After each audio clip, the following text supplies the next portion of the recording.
Good evening, and welcome to the latest happenings inside our federal machine. It's Thursday, January 15th, 2026, halfway through the month already. This is Spayphone with another episode of The Swamp. So, for tonight, I'm going to change things up just a little bit here on The Swamp. Democrats have been in a particularly fiery and outrageous mood today, and I have quite a bit to show you on that front. So, I'm going to be going through the latest happenings in the machine, but I'm also going to spend a good deal of time covering statements by a bunch of feisty Democrats. And also, here's some of what happened in our federal government today. President Trump stated that he plans to invoke the Insurrection Act if the violence and obstruction against federal agents in Minnesota isn't brought under control immediately, while reminding the left that many past presidents have also invoked the Insurrection Act. Also today, the U.S. Senate passed Spending Bill 82-15, which will fund the Department of the Interior, the Department of Justice, Department of Energy, also the Department of Commerce, and the Environmental Protection Agency. And last night, an ICE agent in Minneapolis was apprehending a criminal illegal immigrant from Venezuela when he was ambushed by 3 other Venezuelan illegals, one of whom used a shovel or a broom to attack the federal agent, and the agent fired a shot into the suspect's leg in self-defense. The White House press secretary, Karoline Leavitt, gives the details. And the new deputy director of the FBI, as well as the new deputy director of Immigration and Customs Enforcement, has officially been announced. Last night, while federal agents responded to the attack on an ICE agent who was arresting the Venezuelan illegal immigrant, several federal government vehicles were vandalized, broken into, and had equipment stolen. The FBI is offering a $100,000 reward. Again, a $100,000 reward for information leading to the arrest of the individuals. And a federal judge in Oregon has ruled that the state is under no obligation to release voter rolls to the federal government that include personal identifiable information, including full names, addresses, partial social security numbers, and so on. Also today, Secretary Chris Wright with the Department of Energy convened the first American Coal Council since former President Biden dismantled it. And there's a lot more that happened today, so we're going to dive straight in. And if you enjoyed the video, please give the video a quick like if you get a second, and subscribe to the channel if you enjoy the daily updates. And if you leave a comment below, I might just read it on tomorrow's episode. And every article you'll see in this video will be linked in the description below. So I'm first going to start with this, just in from Eric Daugherty. The U.S. passes government funding bill 82-15. It now heads to President Trump's desk for a signature, funding multiple departments, which I already outlined, so I don't have to go through that list again. They must pass 6 more funding bills by the January 30th deadline. Hold the line on ICE funding, GOP. Do not give an inch to the left. Now, I know they're desperately trying to pass legislation which will defund ICE. Democrats have been pretty clear on that. Although I'm not sure why the GOP would have to move an inch on that, because that funding from the One Big Beautiful Bill has already been codified. The funding's already there. So Immigration and Customs Enforcement, I believe it's also Border Patrol, a number of agencies under the Department of Homeland Security, they've been funded for the next several years, if not for the next 10 years even. All right, so this is just a quick clip just to show the results of the roll call vote, and we'll take a quick look at this. Looks like there's sound, but it's real quiet. I got it maxed out. The yeas on this vote are 82, the nays are 15, and the bill is passed. 82-15, man. That sounds like bipartisan support now, doesn't it? Probably because the Environmental Protection Agency, the Democrats love the EPA. All right, so this comes from Leader John Thune. I want to thank our colleagues on the Appropriations Committee for their diligence in crafting these bills. My hope is that we'll be able to build on the progress we've made this past year to get the appropriations process back to what it should be, an open process that every senator can participate in. This is almost 4 minutes. I'm going to repost it now because I have a feeling I'm not going to play the whole thing, but you're welcome to view it all if I don't get to the end of it. There's a direct link to my profile down in the description, and that's to my X profile. I don't believe you need to be signed in order to view content on the X platform. So, or you can also just go to Leader John Thune. He posts all day on his profile as well. He's the Senate Majority Leader. So let's give at least a minute or two of this a play. And Mr. President, the work of the Appropriations Committee never seems to stop. And that's certainly been true over this past year. Under the leadership of Chair Collins, our colleagues on the Appropriations Committee have held hearings and markups and done the hard work of writing legislation to fund the government. They've reported 8 full-year bills from the committee, most of them with broad bipartisan support. And that puts us in a position to be able to pass 3 appropriations bills here in the Senate before the August state work period last year. Now, Mr. President, we hadn't passed a single government funding bill in this chamber before August since 2018. In 2025, we passed 3 of them. And we were able to reconcile those 3 bills with the House and get them signed into law in November. That's the way we should be passing appropriations bills, through regular order, a process that gives all senators the opportunity to make their voices and the voices of their constituents heard. Mr. President, that's a far cry from how things have too often been done around here in the past. In too many years, we've had massive omnibus bills being written behind closed doors. That's not how I wanted to operate. When I became Majority Leader, I said most Americans appropriations would be a priority. I said what I wanted, that I wanted to take bills through regular order to open up the process and ensure that we were making the best use of taxpayer dollars. And we made considerable progress this past year, getting back to regular order. And I hope that that progress will continue as we look ahead to the next appropriation cycle. Okay. I'm sure he's just going to go on and on about, how successful the process of passing these funding bills were, and how we should do more of the same thing, get rid of the omnibus bills and all that nonsense, which, I couldn't agree more. I think each and every bill should be individually passed by Congress, because then that would force Congress to only look at the most important ones, or the ones that are most consequential to the American people, instead of packaging up, hundreds of bills all into one giant super package of like 8,000 pages, almost none of which each individual in Congress aren't going to read. And of course, the American people aren't going to read it either, because it's just too much information. I think they should be passing one bill at a time. In fact, it wasn't until I became an adult that I figured that out. And because they teach us in school that, the whole process with the bill, School of Rock, I saw that cartoon, how the bill makes its way through Congress and to the president's desk. That's how we were taught in government when I was in school. And then I find out as an adult that they can package all like dozens, if not hundreds of bills all together into one super bill and just pass the whole thing all at once, which is insane. All right, so anyway, this is from The Persistence, who is Scott Pressler, and he says, so how about the SAVE Act? Today is day 15. That's actually a very valid question. A lot of Americans are asking the exact same thing. While you're passing these laws, why not pass the SAVE Act? So I don't know if the SAVE Act is still in the House or if it's in the Senate and hasn't been over at the House yet. I'm not sure exactly where it stands right now. I believe one or the other has already passed it, I think. And yeah, that just begs the question, why aren't they passing the SAVE Act? Try to fortify our election system. Why are they waiting on that when we've got the midterms coming up? You think the sooner the better. But anyway, so I'll just read this highlighted portion. I haven't read it yet, so I'm just going to read it. Let's see. Quote, what we have found is very disturbing. 239 non-citizens were found in the jury pool over a 4-month period. In a cross-check of our voter rolls, it appears that 14 of these prospective jurors were registered to vote at some point in time.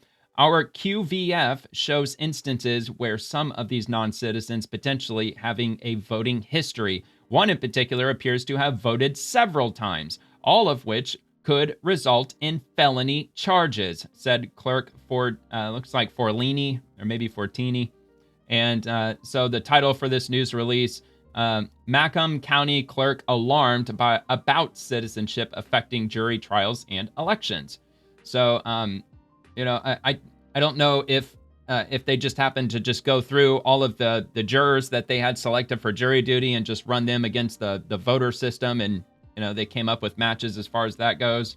But yeah, that does kind of beg the question: how in the world else were these illegal immigrants getting pulled for jury duty? I mean, if they're illegally in the country, and that kind of begs the question: what the hell? All right. So I'm going to move on to rapid response. This is Press Secretary Karoline Leavitt. She's given the update regarding the ICE agent that had to shoot an illegal immigrant in the leg because he was being attacked by several of them.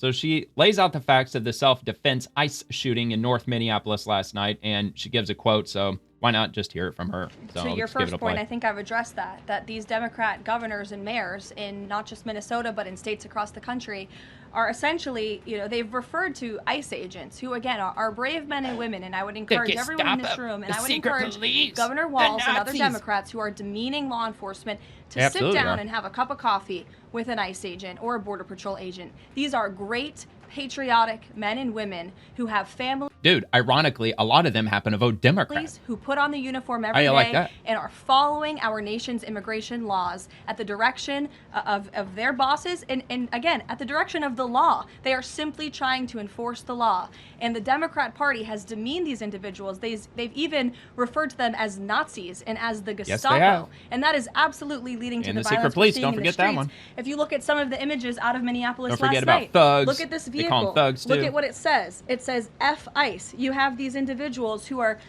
putting their middle finger, proudly so, at the camera. Another ICE individual. Well, dude, just the other day, where was it? In New York, or it might have been in Chicago. There's a whole crowd of people that were screaming "Shoot ICE" over and over again. A vehicle that was vandalized last night by these left-wing I played that video right here on the Swamp. People don't do this without encouragement from people in power who make them feel like it's okay. Here's another one. And I'm pretty sure this car, you can't see it, said "fuck ICE." The best agent is a dead agent, or something to that Oh, effect. wow, okay. This is despicable Yeah, that's not a terroristic rhetoric that we're threat. seeing. And the media is absolutely complicit in this violence, because if you look at the headline from $100,000 reward, ladies and protests gentlemen. erupt after federal agent shoots man in Minneapolis. That is not the story. That is not the truth. If you actually want to know the truth, Not you can at look all. at what the Department of Homeland Security released, which is that this ICE agent was executing a targeted operation against a Venezuelan illegal alien who was unlawfully present in the country, who fled by car and then fled by foot. And when this ICE agent tried to detain the individual, 3 more of his comrades came rushing out of a house and started ambushing and attacking the ICE agent. They used a shovel or a broom to smash his face in. And so yes, that agent had to use self-defense and take up his weapon to protect his own life. That is what's happening on the streets of Minneapolis. That's what's happening on the every streets, day. unfortunately, of these Democrat-run cities and states where you have elected officials who are encouraging such violence against our brave men and women in law enforcement. Yep, that's absolutely what's going on today. It's happening every day in Minneapolis. And that's part of the reason why I want to get to some of these Democrat posts, because they're losing their ever-loving minds. And I think it's worth talking about. Usually, not usually, but there's been a few instances over the weekend. I'll do a video just going through a bunch of Democrat posts, because they're always just, at least these days, they're completely unhinged. I really wish they weren't. I really wish that they still had some amount of common sense and reason about them, but they really don't. And there's a number of reasons, I think, why that's the case. I think mainly because they're losing their grip on power, I think, and they're just resorting to full-on gaslighting at this point. All right, so anyway, this is also Press Secretary Karoline Leavitt, straight fire from Press Secretary, and it's a quote. She's going after a reporter who she claims to be a left-wing hack, so this should be a pretty fiery video. Let's take a look. You were just defending ICE agents generally, and earlier on, Secretary Nome spoke to the media, and she said, among other things, that they are doing everything correctly.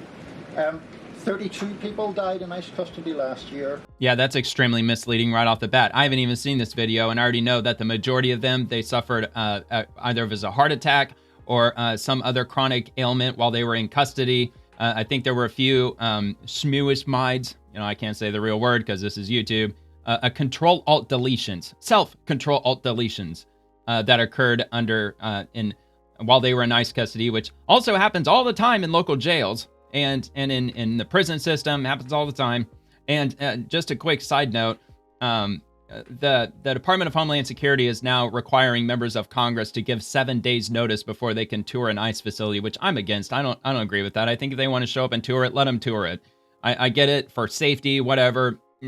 Who cares? If they want to go tour it, spend 30 minutes locking down the building and then let them tour the building. And Republicans, in turn, should be going to blue city jails, local jails, because I would assume that they might have that authority to do so also. Maybe they don't, but I assume that they would, being members of Congress. Go tour those jails, film it, do whatever it is you want to do, because, that's what Democrats want to do. They want to go in and film all the ICE facilities and just do it side by side. Which one looks worse? Deep blue city, local jails and the state prison system or the ICE detainer facilities. I can take a wild guess as to which one probably looks a little bit worse. 170 U.S. citizens were detained by ICE, and Renee Good was shot in the head and killed by an ICE agent. Yeah, that's also extremely misleading. Shot and killed by an ICE agent because she was driving her vehicle at the ICE agent, actually struck the ICE agent who went to the hospital, and it was confirmed by the Department of Homeland Security that Immigration and Customs Enforcement agent suffered internal bleeding in his abdomen area and had to spend time in the hospital getting treatment because he actually was struck by her vehicle. How does that... Of course, he doesn't want to mention that now, does he? Why was Renee Good unfortunately and tragically killed? Are you asking me my Yeah. opinion?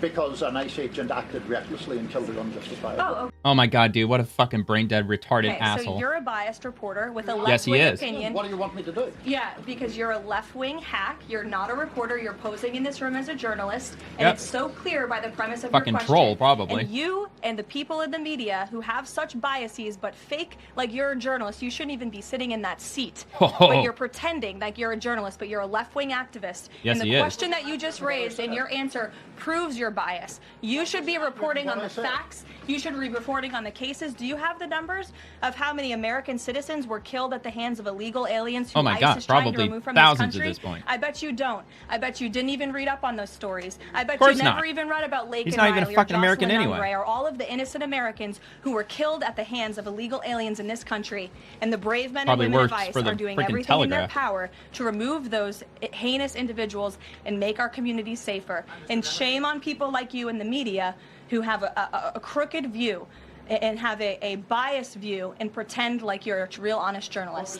Yeah, dude, like multiple video angles have already come out showing that exact scene, and look, it was a very quick situation that unfolded like within a second or so. On yesterday's episode, I read a post from I'm trying to think what his name is, Alex, I think. Anyway, Asmongold. He's a very popular YouTuber, and he mentioned that he played the video back frame by frame, as well as many other people, probably a lot of other YouTubers with a large following. They watched that video frame by frame, and they came to that same conclusion, that they were driving the vehicle at the ICE agent.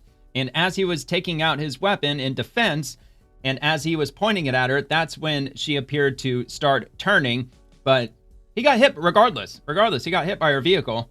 And I believe I think he might have been the agent that was actually holding a phone or something. But somebody was recording either right next to him, or it was him who was recording.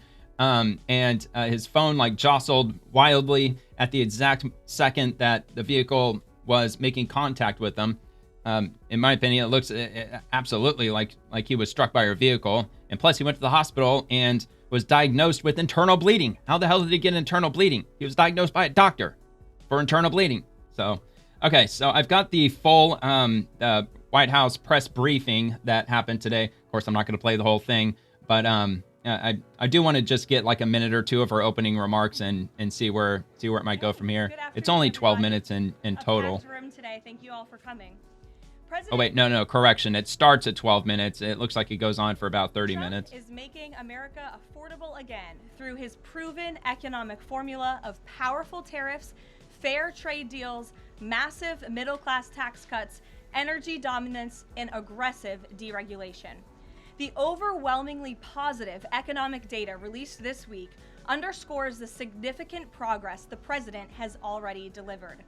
Tuesday's CPI report marked the latest confirmation that President Trump has defeated Joe Biden's inflation crisis. Since President Trump took office, core CPI has increased at just a 2.4% annualized rate, substantially lower than the 3.3% annual rate inherited from the Biden administration last January. Importantly, as inflation cools, Americans' wages are rising, giving the American people more purchasing power. And with what is likely going to be a record-breaking tax refund season in the next couple of weeks, the American people will be reaping the rewards of the massive tax cuts that were signed into law by the president. Thanks to President Trump's signing of no tax on tips, overtime, Social Security, boosting the child tax credit, and locking in the 2017 Trump tax cuts. I mean, independent child tax estimates credit, project I don't the know. average American tax filer could expect up to an extra $1,000 bump to their tax refund next year. This is going to be a helpful boost to working families who are making ends meet. On the energy front, the national average price for a gallon of regular gas this week fell to its lowest level in 5 years, thanks to President Trump's drill baby Another drill 5-year agenda. low. According to Gas Buddy, the average price for regular gas on Monday was below $3 per gallon in 43 states, below $2.75 per gallon in 30 states, and at or below $2.50 per gallon in 17 states. In fact, gas prices were below $2 a gallon at stations in at least 19 states. Don't forget, this was unheard of just a couple of here in short Florida. years ago. Overall, drivers are projected to spend $11 billion less at the gas pump this year than they did last year, resulting in hundreds of dollars in critical savings for the average American family. We're also seeing the housing market rebound as borrowing costs ease and income growth outpaces home price gains. According to a new report also released this week from the National Association of Realtors, existing home sales in December rose to their fastest pace in 3 years.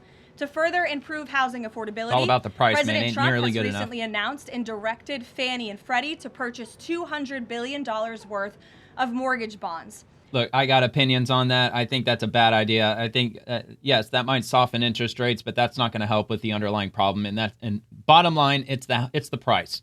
It's the price of the houses. And you know, I did the calculation a couple of days ago. If there's a $400,000 house and you get 0% interest over 30 years, it comes up to about $1,150 mortgage, which, yes, by today's standards, that is manageable. You know, that is something that you could pay for, but that would be with 0% interest over a 30-year period.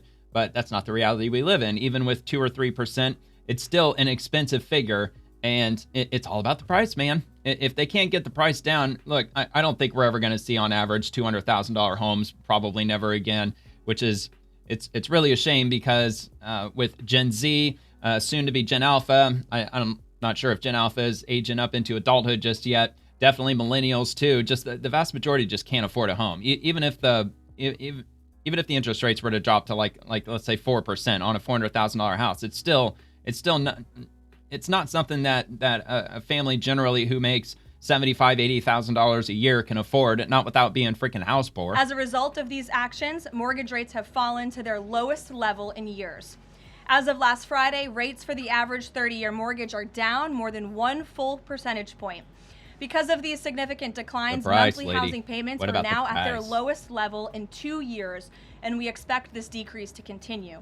As someone who was enormously successful in real estate, President Trump understands that owning a home is about more than just having a physical asset. It's about empowering young people to stake their claim in the American dream. Well, you already know what I think with young people getting homes. To make their own and start a family. It's about promoting. Look, it's in the 40s. I believe that the average age for a first-time home buyer in the United States right now is like 42 years old, and the average age of any home buyer is in their 50s, like 52, 53 years old. The spirit of hard work, determination, and yes, the rugged individualism that has made America the greatest country in the history of the world. President Trump knows America is strongest when it's a nation of owners, not renters, and he is determined to unlock that opportunity for as many Americans as possible. That's why he will outline additional housing initiatives during his major speech in Davos next week, and we look forward to seeing many of you there. Yeah, let's go, man. I already know that he outlined a plan where he wants to sign an executive order which bans companies, investment companies, entities, corporations from purchasing single-family homes. He wants to put a stop to that, make it so only individuals or individual families can purchase single-family homes. Finally, this morning, President Trump unveiled a healthcare plan for America called the Great Healthcare Plan. In a video message detailing his solutions to lower costs for all Americans and significantly improve our healthcare system. The Great Healthcare Plan will accomplish this through 4 common sense pillars. Number one, competition. permanently lowering prescription drug prices. Congress that's can helpful. get this done by codifying President Trump's historic Most Favored Nation initiatives into law to guarantee Americans the same low prices for prescription drugs that people in other countries around the world pay. Okay, all right, so we got it. Lowering drug prices, lowering insurance premiums, holding big insurance companies accountable, maximizing price transparency. I mean, definitely competition would be something that would be nice for hospitals to have to compete with other hospitals in a local area for patients' business. That would certainly be nice. I think once upon a time, that's kind of how it worked. All right, so we'll move on to FBI Director Kash Patel. Follow FBI Deputy Director, is it Raya or Raja? It looks like Raya. I'm going to have to look up his name to see if I can pronounce it right, but it looks like Raya to me. All right, so, and this is from Christopher Raya. Less than a week ago, I received the call from FBI Director Kash Patel to serve as co-deputy director of the FBI. I'm honored and grateful for this opportunity. I've devoted my entire career to protecting the American people, both as a career FBI agent and while serving as an officer in the U.S. Coast Guard. As a leader in this organization, nothing is more important to me than fulfilling our mission and supporting those charged with executing it. I know the FBI will continue to accomplish great things in the year ahead, and I look forward to sharing them with all of you from my new role. And we got this one from Secretary Kristi Noem. Effective immediately, Charles Wall will serve as Deputy Director of Immigration and Customs Enforcement. For the last year, Mr. Wall served as ICE's principal legal advisor, playing a key role in helping us deliver historic results in arresting and removing the worst of the worst criminal illegal aliens from American neighborhoods. Mr. Wall has served as an ICE attorney for 14 years and is a forward-leaning, strategic thinker who understands the importance of prioritizing the removal of murderers, R-worders, pedos, gang members, and terrorists from our country. I look forward to working with him in his new role to make America safe again. And let's see what else we got here from U.S. Immigration and Customs Enforcement about 4 hours ago. Despite the constant attacks from violent left-wing protesters, ICE is still taking criminal illegal aliens off Minnesota's streets. The environment might have changed, but the mission stays the same. Is it working? I mean, what were the targets for how many people you went into the state of Minnesota with wanting to apprehend based on their criminal records? Are you getting those numbers? You'll be able to do it in the middle of all this? We are, and that's a true accomplishment to the men and women of ICE and our federal partners, is the fact that we are making a significant difference, and we are making a large number of arrests through all these kind of protests. But it's because we had to bring in so many federal resources just to provide security for our own folks. But if you look at the worst of the worst, and you look what DHS put out with some of those cases, we've had so many rapists, murderers that were roaming free and hiding in plain sight in Minneapolis, in Minnesota.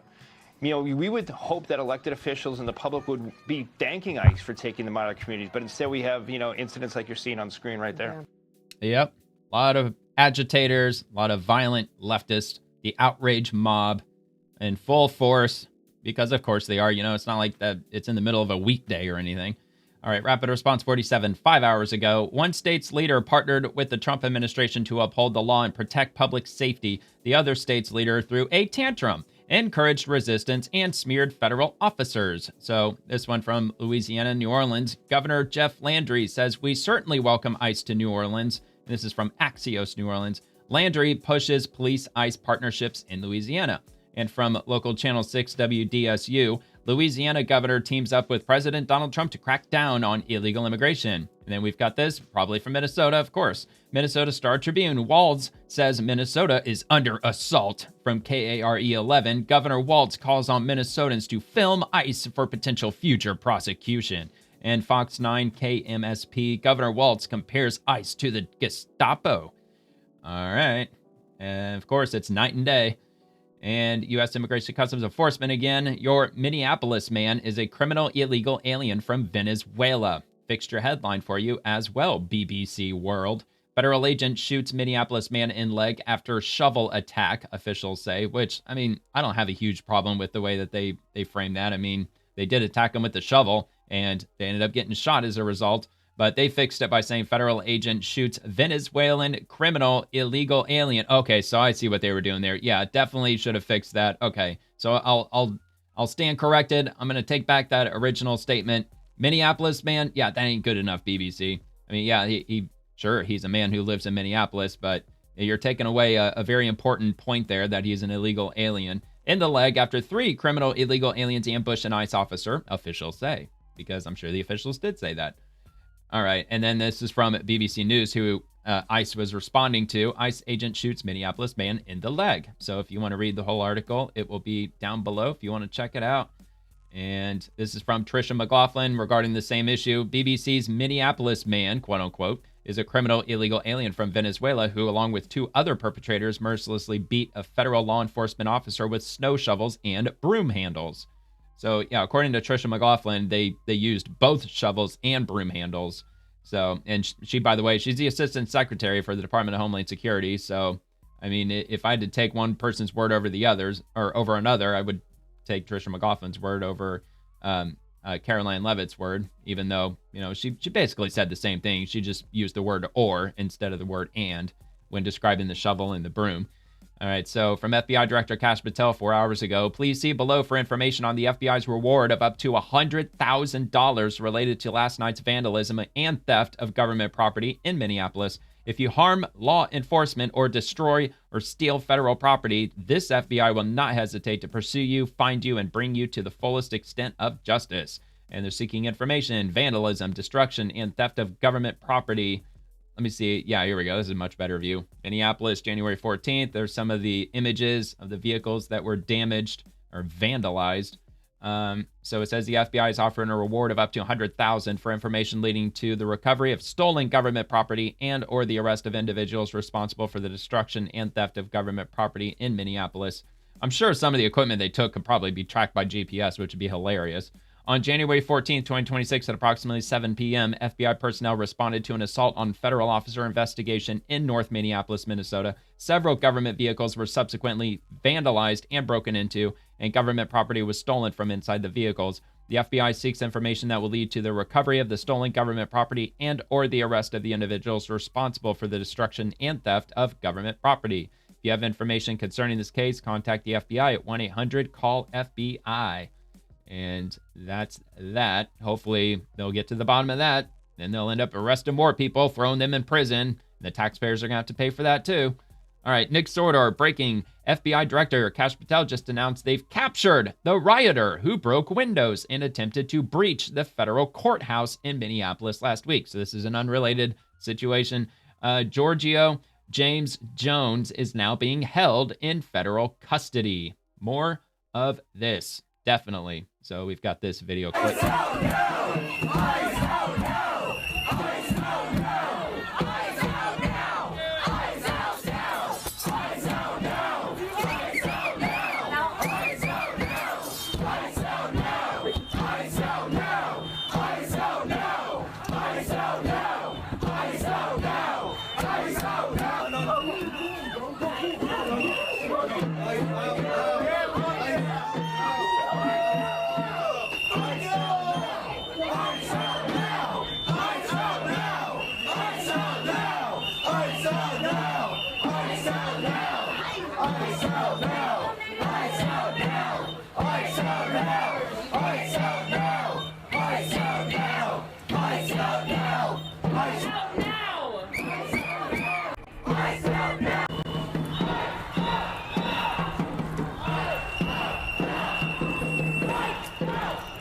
I should think these people are getting paid.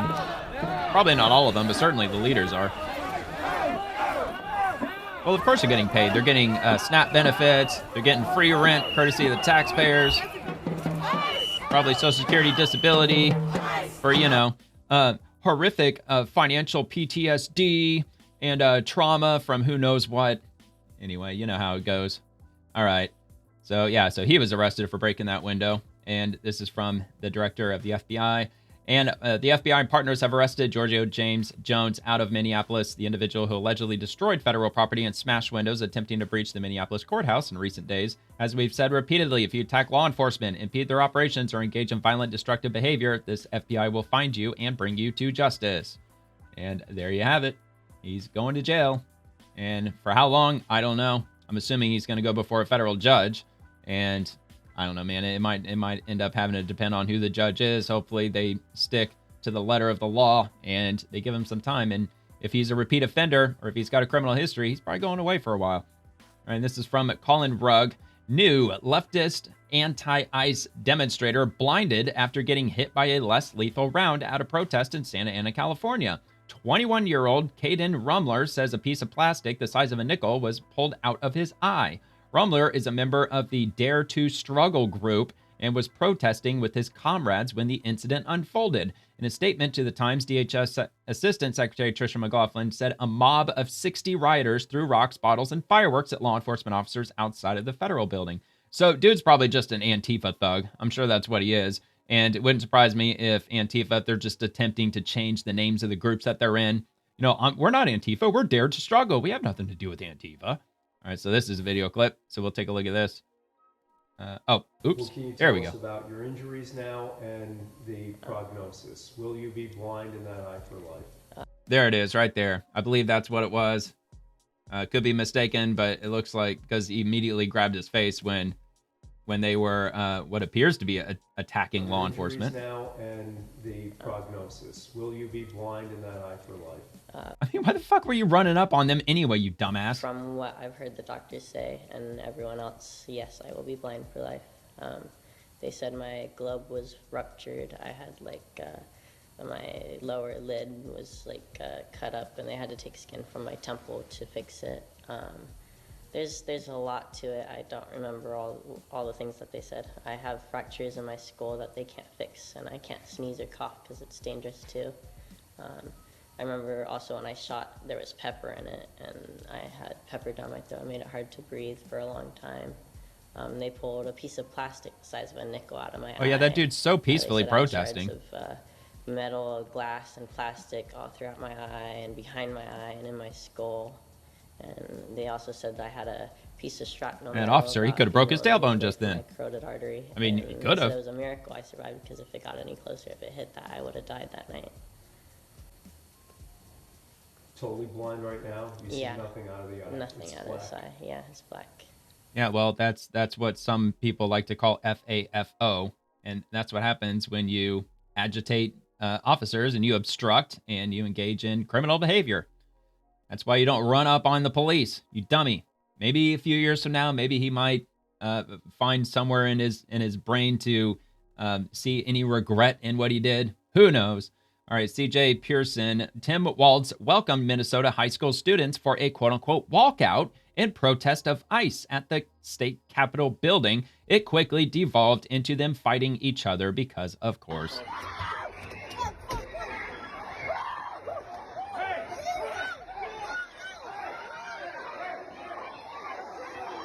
Now, keep this video in mind when we go through some of these Democrat posts, because they love to say that there's no violence anywhere with Democrat voters, with the progressives or the left. It's all peaceful, it's all loving, it's all acceptance.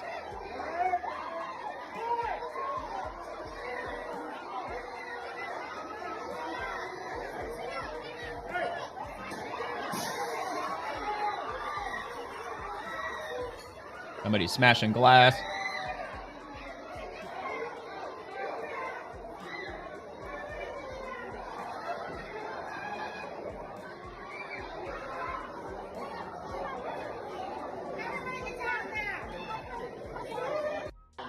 Bunch of idiots. All right, so yeah, that happened. And yeah, and it looks like we're gonna get into the Democrat post now. So we're gonna start off with Rep.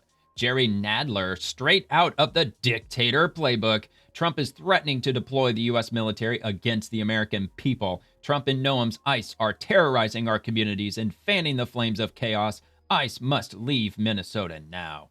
And this is from Philip Lewis, Minneapolis, from the AP. Trump threatens to use the Insurrection Act, allowing him to deploy troops and put an end to protests in Minneapolis. See how they frame that?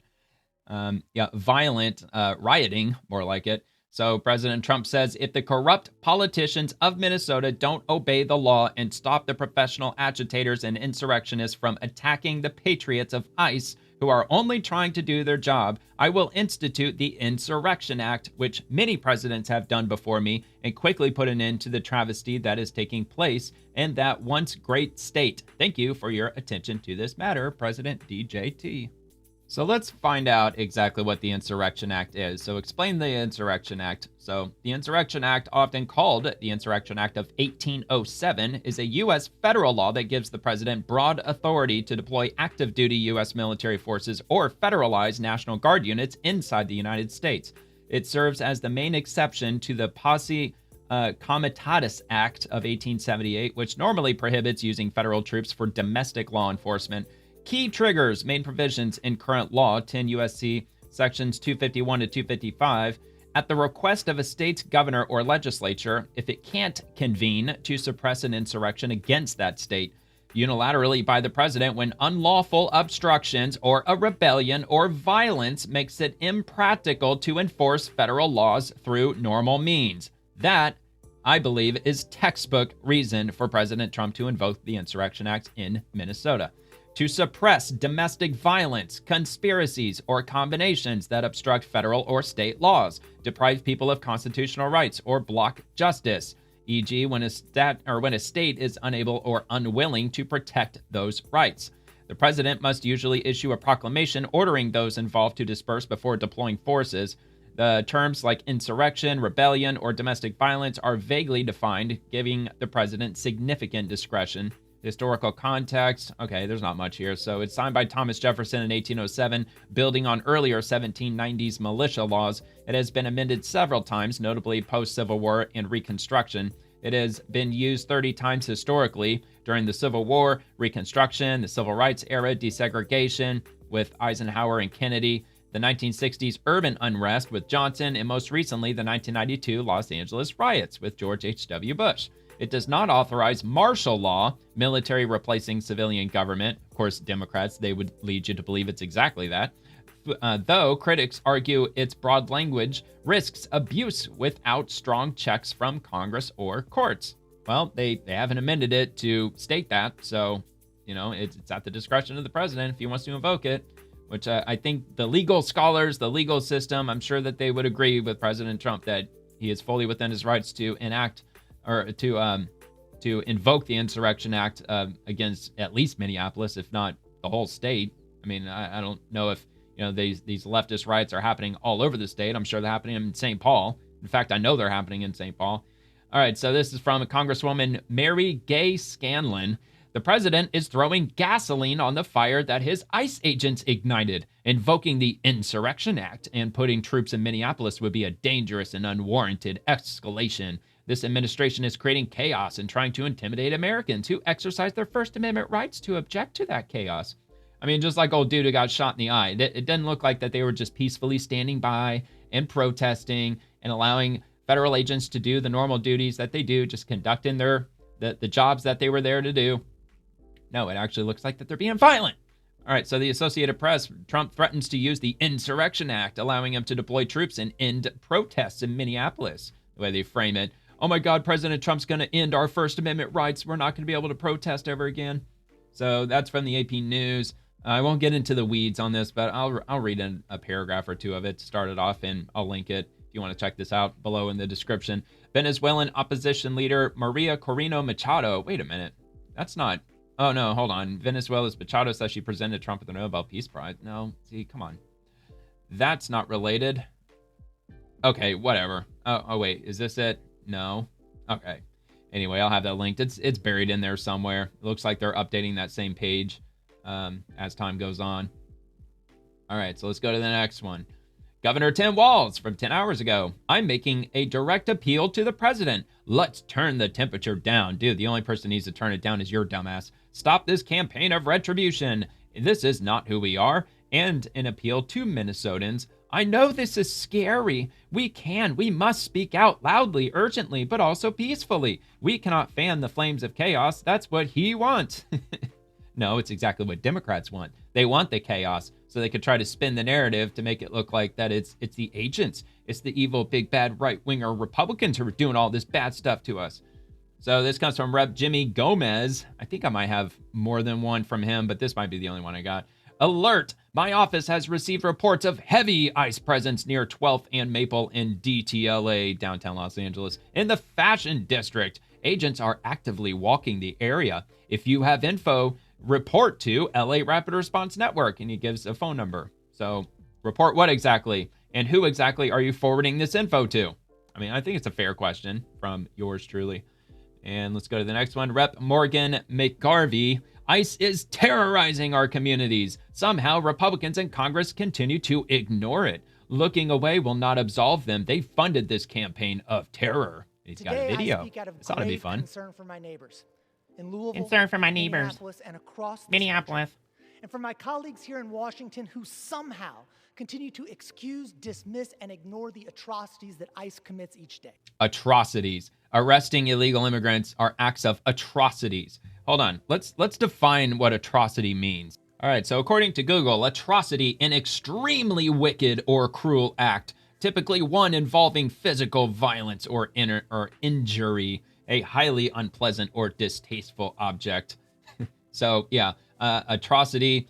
I guess that also means that federal agents who are conducting their daily duties, immigration and customs enforcement, and they are enforcing the law with immigration and customs, and they are arresting illegal immigrants. But apparently Democrats think that's just so atrocious.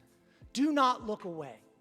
Watch. No, look over here. Don't look over there. Country on earth get dragged from their cars down the street by masked men. Watch as parents are pinned to the ground in the pickup line outside their kids' schools. Watch as ICE and the Homeland Security has been very crystal clear that they don't go to schools, they don't apprehend students in any way, shape, or form, and they don't even step onto school property. The only time that they may have to step onto any property that they don't normally step on is if the immigrants that they're attempting to apprehend run onto that property. And at that point, they're not only there to arrest them, they're also there to protect innocent people in the vicinity. Renee Nicole Good, a 37-year-old mother of 3, is killed in front of her wife. Watch, because looking away will not absolve you from the violence and atrocities made possible. She was killed in front of her wife because she tried to run over an ICE agent. She struck the ICE agent, and he had to fire in self-defense. Asshole. When you voted to hand over taxpayer money to fund this government's campaign of terror. Campaign of terror. Single day, you look away from what this president is doing is another. Yeah, because hundreds of protesters screaming, shoot ICE. What did they say? Christy Noem must hang. I think that was another one they were chanting over and over again. Yeah, that's not terrorism at all. That our neighbors face unimaginable. No, that's just First Amendment. At the hands of their own government. Do not look away. Mr. Speaker, I yield back. It's a party in chaos, man. They're losing their grip on power, and they're getting scared. That's why they've resorted to just full-on gaslighting. Senator Cory Booker, here's another one. Today, I'm taking action to bring accountability to federal law enforcement like ICE. New legislation I'm announcing will require ICE to adopt rigorous training hiring standards. Is that going to include DEI and all that bullshit? I'm sure he's going to try to sneak that in there. And for their agents to wear body cameras. I find that hilarious and amazing that he actually made that statement. I hope he puts that in there. These are best practices used by all, but I know what he meant, law enforcement agencies use across our country. We need to bring transparency and accountability to ICE in order to make Americans safer. So let's hear what he has to say. We must do more. The tragic death of Renee Good has brought into clear spotlight so many of the things the Trump administration is doing to make our communities less safe. But one of the most alarming... You notice these agitators, and it's interesting how he includes this, how they sometimes include this. All of these people, they also have masks on. They're covering their faces. They're wearing sunglasses. A lot of these rioters are all dressed in black, which kind of looks a little similar to, I don't know, Antifa. So why are they covering their faces? It's almost as if they are obstructing law enforcement. They're assaulting officers, and they just don't want to be identified for doing that. Less safe. But one of the most alarming crises are issues of training and accountability standards for ICE officers. The Trump administration has cut the training down from 5 months to about a month and a half. They have eliminated age requirements and are hiring recruits as young as 18 years old. They're putting people into Shit, I was muted. Hold on a second. I got to verify that real quick. Did they really cut down the training down to just a month and a half? Okay, it looks like that they did reduce it from around 5 to 6 months to approximately 1.5 months, which is in bold here at the end of the first paragraph. I did scroll down just briefly. I did want to note this. It says, this primarily affects certain positions like deportation officers, specialized roles, such as HSI special agents, often retain longer training. So any kind of specialized roles would require probably the full training, if not additional training. It looks like they got rid of some of the training that they got rid of included elements like Spanish speaking or courses on learning how to speak basic Spanish.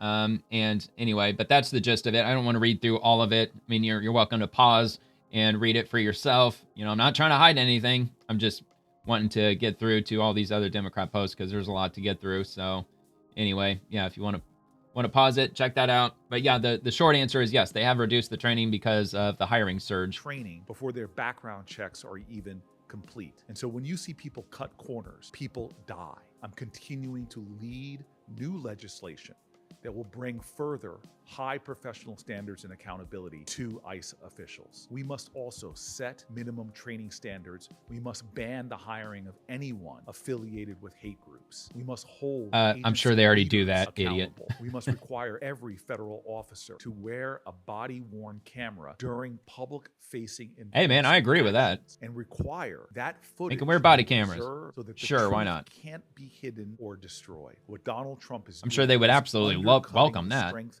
of our law enforcement. He is diminishing and diluting standards. He is taking actions that are wholly unacceptable to the safety of our nation. All right. So there's that from Senator Cory Booker. And I said, let him wear body cameras. 99% of the time, body cameras backfire against Democrat narratives anyway, which they do.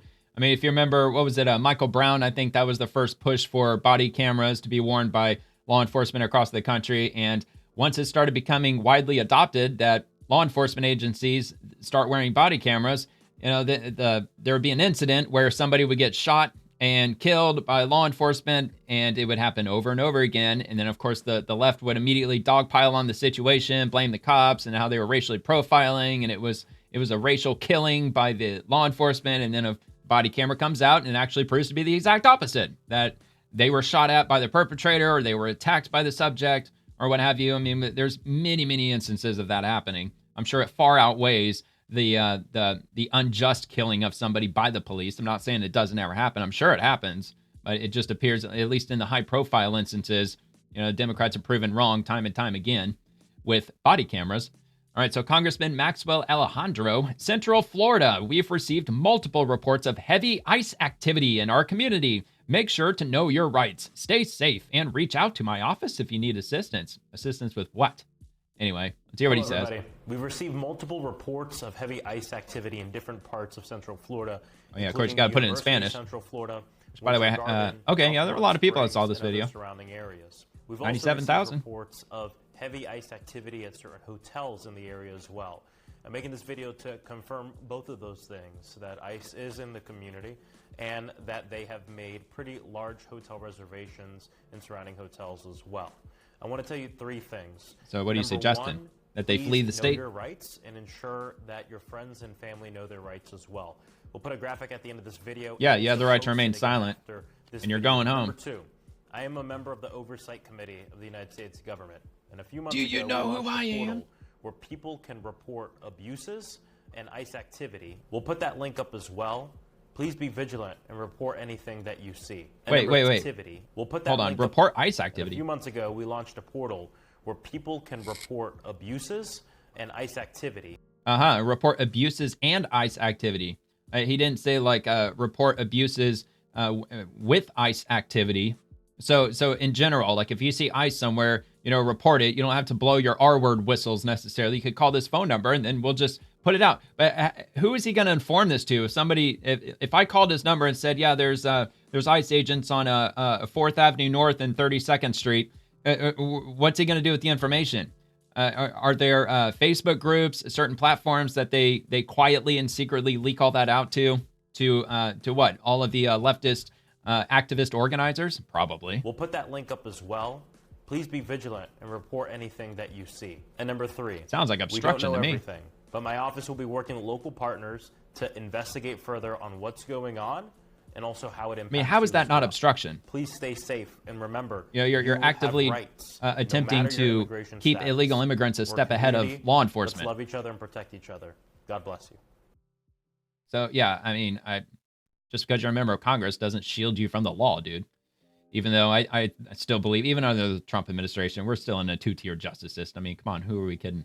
All right, so Senator Cortez Masto, I introduced legislation to redirect $75 billion from ICE to programs that would help hire more than 200,000 local police officers with the training and experience to combat crime and foster trust in the community. That, not the chaos created by the Trump administration, is public safety. And yours truly, no thanks. We prefer illegal immigrants to be deported, not permanently settled and paid to live in our country while we pay for it. Blue state local police do jack shit in that regard, which they do. And that's the whole point. Yeah, we'll hire 200,000 local police officers where? In sanctuary cities and sanctuary states where they don't do a damn thing, where ICE agents try to apprehend these illegal immigrants from jail, but they're already gone because these jails won't hold these criminal illegals for ICE to safely apprehend them because they're already in police custody. No. So the whole 200,000... Dude, y'all are about to fund the police anyway. I mean, who are we kidding? She has no interest in passing anything like that. She's just trying to virtue signal. To who? I'm not sure, because I think most leftists would get pretty pissed to see that she wants to hire 200,000 police officers. All right, Congressman Yasmin Ansari. ICE is a rogue agency weaponized by President Trump to terrorize communities. I'm introducing the ICE Slush Fund Elimination Act to take back the $170 billion Trump dumped into ICE through his so-called big, beautiful bill. And HR, she doesn't even have an HR number yet. So to an act to provide for reconciliation pursuant to Title II of the Public Law 119-21, commonly referred to as the One Big Beautiful Bill Act, to remove funding for U.S. Immigration and Customs Enforcement. And the House of Representatives introduced the following bill, which was referred to the committee, to an act to provide reconciliation pursuant to Title II of the Public Law 119-21, commonly referred to as the One Big Beautiful Bill Act, to remove funding for U.S. Immigration and Customs Enforcement. Yeah, anyway, good luck with that. I mean, yeah, of course, if Democrats retain control, or if they seize control of Congress, and if they get the simple majority in the Senate, the very first thing on day one that they're going to do is nuke the filibuster, and then they're going to start railroading all kinds of crazy stuff through, man. Like stacking the Supreme Court, that's just the start of it, man. That's only the tip of the iceberg of what they're going to be doing. Of course, they're going to open the floodgates at the southern border. The flights are going to start overnight from all over the world. And, it's just going to be business as usual. You remember the Biden administration. It's going to be Biden like 2.0. It's going to be, Biden administration upgraded. You think that the flood was bad back then. Shit.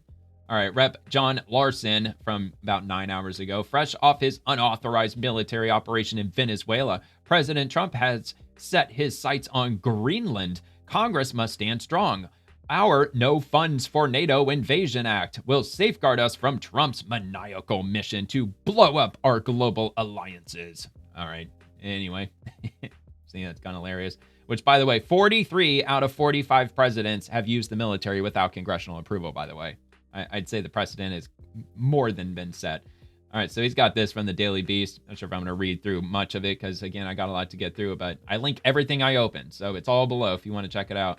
Lawmakers on both sides of the political aisle are pushing new legislation to keep President Donald Trump from effectively dismantling NATO with attacks on other members of the Security Alliance. This is about our fundamental shared goals and our fundamental security, not just in Europe, but in the United States itself, Rep. Bill Keating told Politico. The Massachusetts Democrat is spearheading the legislation alongside his Republican counterpart, Don Bacon, and Democratic colleagues, Steny Hoyer and Brendan Boyle. Is Don Bacon, is he going to be the only one? Is he the only Republican that, I usually take issue with that whenever they say, oh, it's got so much bipartisan support, when in fact it's only like one single Republican.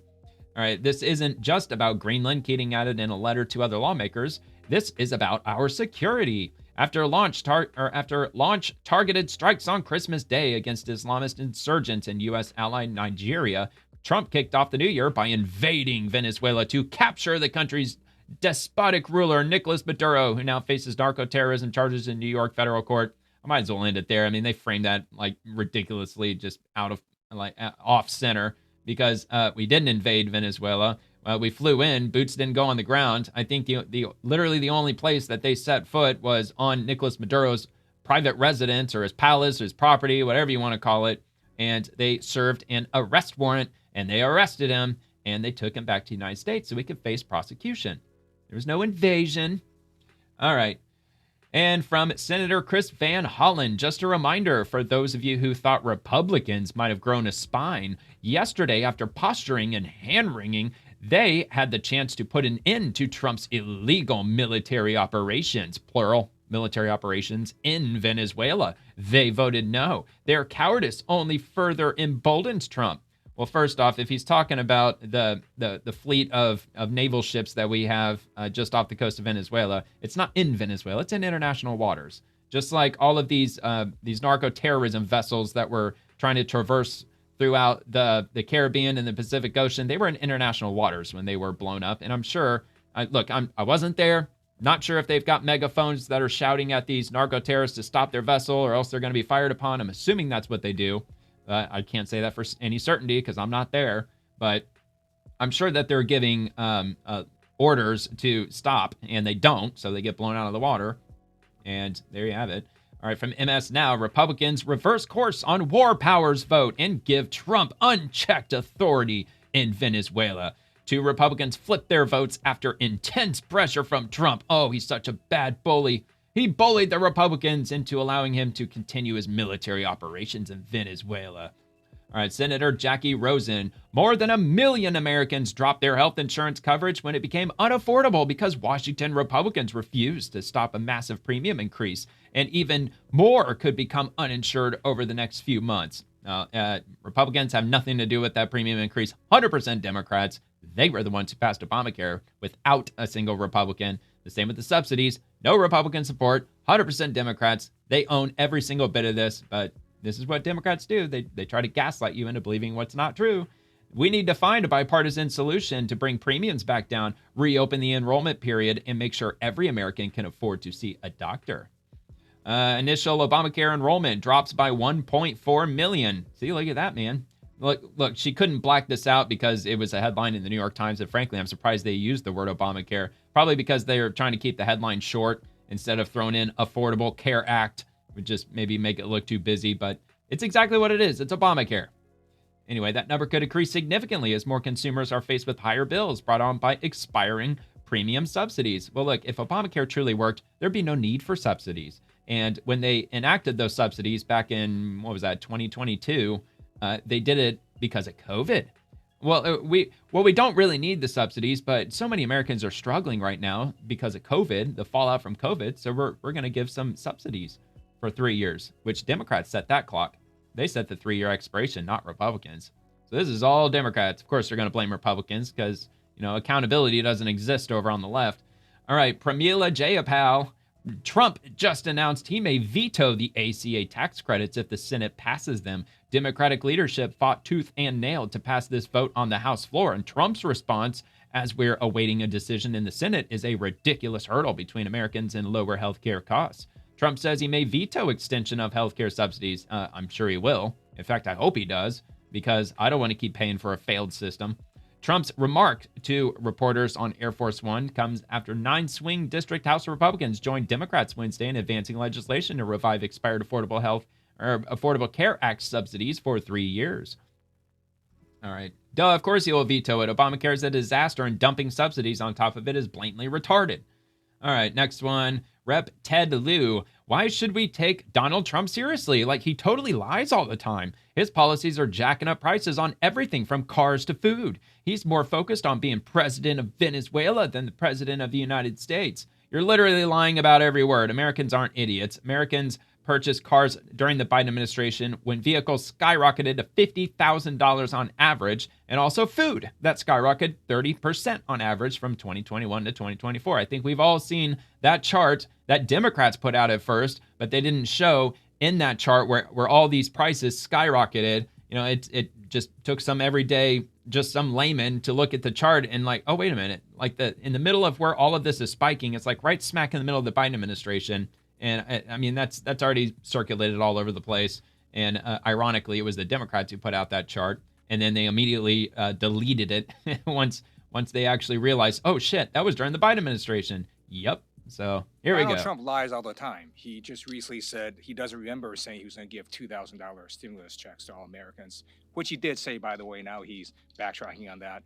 I didn't hear that anywhere. I'm not saying he didn't say it, but I didn't hear Trump saying that he was going to give us stimulus checks. I remember him saying that because the tariffs are bringing in so much money that he's looking at each American getting $5,000. I did hear that about the tariffs. And then he's going to go I don't know to about Detroit. stimulus I don't know checks. why we would take what he says seriously, because it's his policies that are jacking up prices. His tariffs have increased the prices on cars.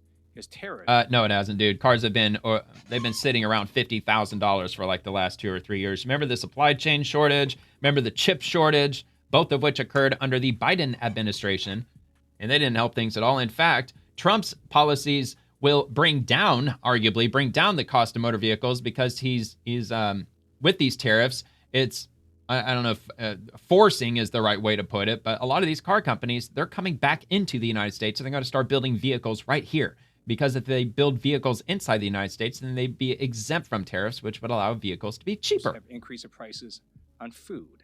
His tariffs have increases the prices on a number of items. Yeah, dude, I believe the vast majority of the food that we have is grown and produced right here inside the United States. Anything that's made inside the United States is not subjected to any tariffs at all. People brought during the holidays. So unless he reverses his policies, these prices are going to keep on increasing and increasing and increasing. And his focus is elsewhere as acting president of Venezuela. Well, of course, he can't tell you any of the policies. You know, that's what Democrats do. They're extremely vague. They don't explain anything. All they do is just outline what they believe a problem is, and they don't give you any solutions whatsoever. I mean, that's what Democrats always do. So let me show you this. Just through the magic of the pause button, I came up with this. What percentage of food consumed by Americans is produced in America? Just the short answer. Approximately 85% of the food and beverages consumed by Americans by spending and value is produced domestically, according to the latest USDA Economic Research Service data for 2023. It ain't the tariffs, you idiot. The tariffs are not jacking up the cost of food because 85% of the food that we eat, including all the beverages that we consume, is produced right here inside the United States. So if anybody's a liar, that would be you, Telu. All right, let's go back to the next one because I think I got another one. From Chucky Chuck Schumer, Democrats are unveiling a new housing agenda to tackle the housing affordability crisis. The median price of a home has increased 55% since COVID. Of course, he can't say since Biden, obviously. Rent prices are up more than 30%. The median age of a first-time home buyer is 40 years old. Look, I've read 42 years old. You know, I won't split hairs over the age, but yeah, I mean, regardless, 40 years old is effing crazy. America is short millions of homes, increasing costs. Well, to be honest with you, I honestly wouldn't push back against that. I don't think it was by mistake. You know what? I think it was by mistake that I put this in with all the unhinged Democrat posts. I did intend on sharing this, but I believe I meant to share it further toward the end of the video, but that's all right. You know, it's like 99% of what Chuck Schumer says that I come across is just absolutely unhinged. But anyway, I said these problems laid out were made far worse under Democrats and Biden. What do you think happens when tens of millions of immigrants pour into the country in a short period of time? Everything skyrockets in cost, which I've said many times. All right, so Rosa DeLauro, Miss Blue-haired herself. Prices in America are soaring, and President Trump is giving big corporations the green light to keep costs high. I am honored to fight greedy corporations alongside Rep. Angie Craig and AOC with our No Gouge Act. And yeah, I don't think I posted anything on that. But yeah, but what about all your billionaire health insurance buddies who got insanely rich with Obamacare? And if you pass those Obamacare subsidies, you're extremely wealthy, your billionaire buddies in the healthcare industry, they're going to stand to make a lot of money. So what about them? Prices we don't want to talk about them. Not just rising, they are soaring. And President Trump is giving the green light to big corporations to keep it going. President Trump has put tariffs on everything. How much lobbying from money these people get? To aviation fuel, raising prices from the healthcare industry for consumers, but also small businesses. The only winner so far, massive corporations and their CEOs, who can now get away with inflating prices even further. They are driving up costs while shrinking the value of what you get. And they're using tariffs as an added excuse. This is called price. Not really. Tariffs are being used to bring manufacturing home, dummy. Why we are introducing the No Gouge Act. It would require reporting on how tariffs are affecting the price of consumer goods. Yeah, well, they largely aren't. Under tariffs is a scam by President Trump and his billionaire donors. God, these people are so stupid. Dude, gouging in general is illegal. At the expense of working people. It's time that we put a stop to it. Americans are caught in a cost of living crisis. Trump's tariffs and big companies are squeezing. For the record, I can't hear what this lady's saying. I'm deaf in my left ear. I only have one earbud because every time I get a pair of headphones that are wired, I always cut off the left one. So Now it's backfiring against me, but for some reason the sound, and if you're listening to this on headphones, you're probably experiencing that too, that she's only speaking into the left side, so I can't hear it. People from both sides for every cent they can get. We need to pass the No Gouge Act to say enough. To say enough, the No Gouge Act. Oh my God, the tariffs. The tariffs are just ruining everything. No, it was actually Joe Biden. And which is so funny that Democrats just believe that the American people just have the memory of a goldfish, that we didn't live through the Biden administration or the Biden era, and everything had substantially skyrocketed in cost under Biden. And like I've said before, Trump is not 100% innocent in that either. I mean, he was president during 2020. He did cut these massive stimulus checks, and I'm sure he was president when they were passing these massive spending packages, the COVID spending bills. I don't remember the exact names of them, that were giving people, it was something like, what, $750 a week for unemployment, which is insane. I mean, that averages out to like $15 an hour or something like that, which is not very much for many people, but on the other hand, it's quite a bit of money for people who are not working at all. And a lot of people, they took advantage of that for months and months. Plus, people are getting their rent paid for, and so it goes on and on. So the inflation wasn't 100% under Biden. I mean, Trump, he'd have to take some ownership of that too. But of course, typically conservatives, Republicans, they would push back and say, well, at the time, we were being gaslit into believing that COVID was this novel virus. It's going to kill like 10% of the population. We have to lock down. And I mean, yeah, in many ways they were. Like with Anthony Fauci and oh hell, I can't remember that lady's name. What was her name? I don't know. It was like Birch or not Birch, but like Burkett or something. Whatever his right hand lady was. I think she was like from the NIH or something like that. But all right, anyway, so I'll just move on. From Kristen Gillibrand, whatever. This is exactly why we need to ban members of Congress from trading stock. Well, I mean, I tend to agree with it, but it's awful convenient that you don't speak up when Nancy Pelosi is benefiting from it.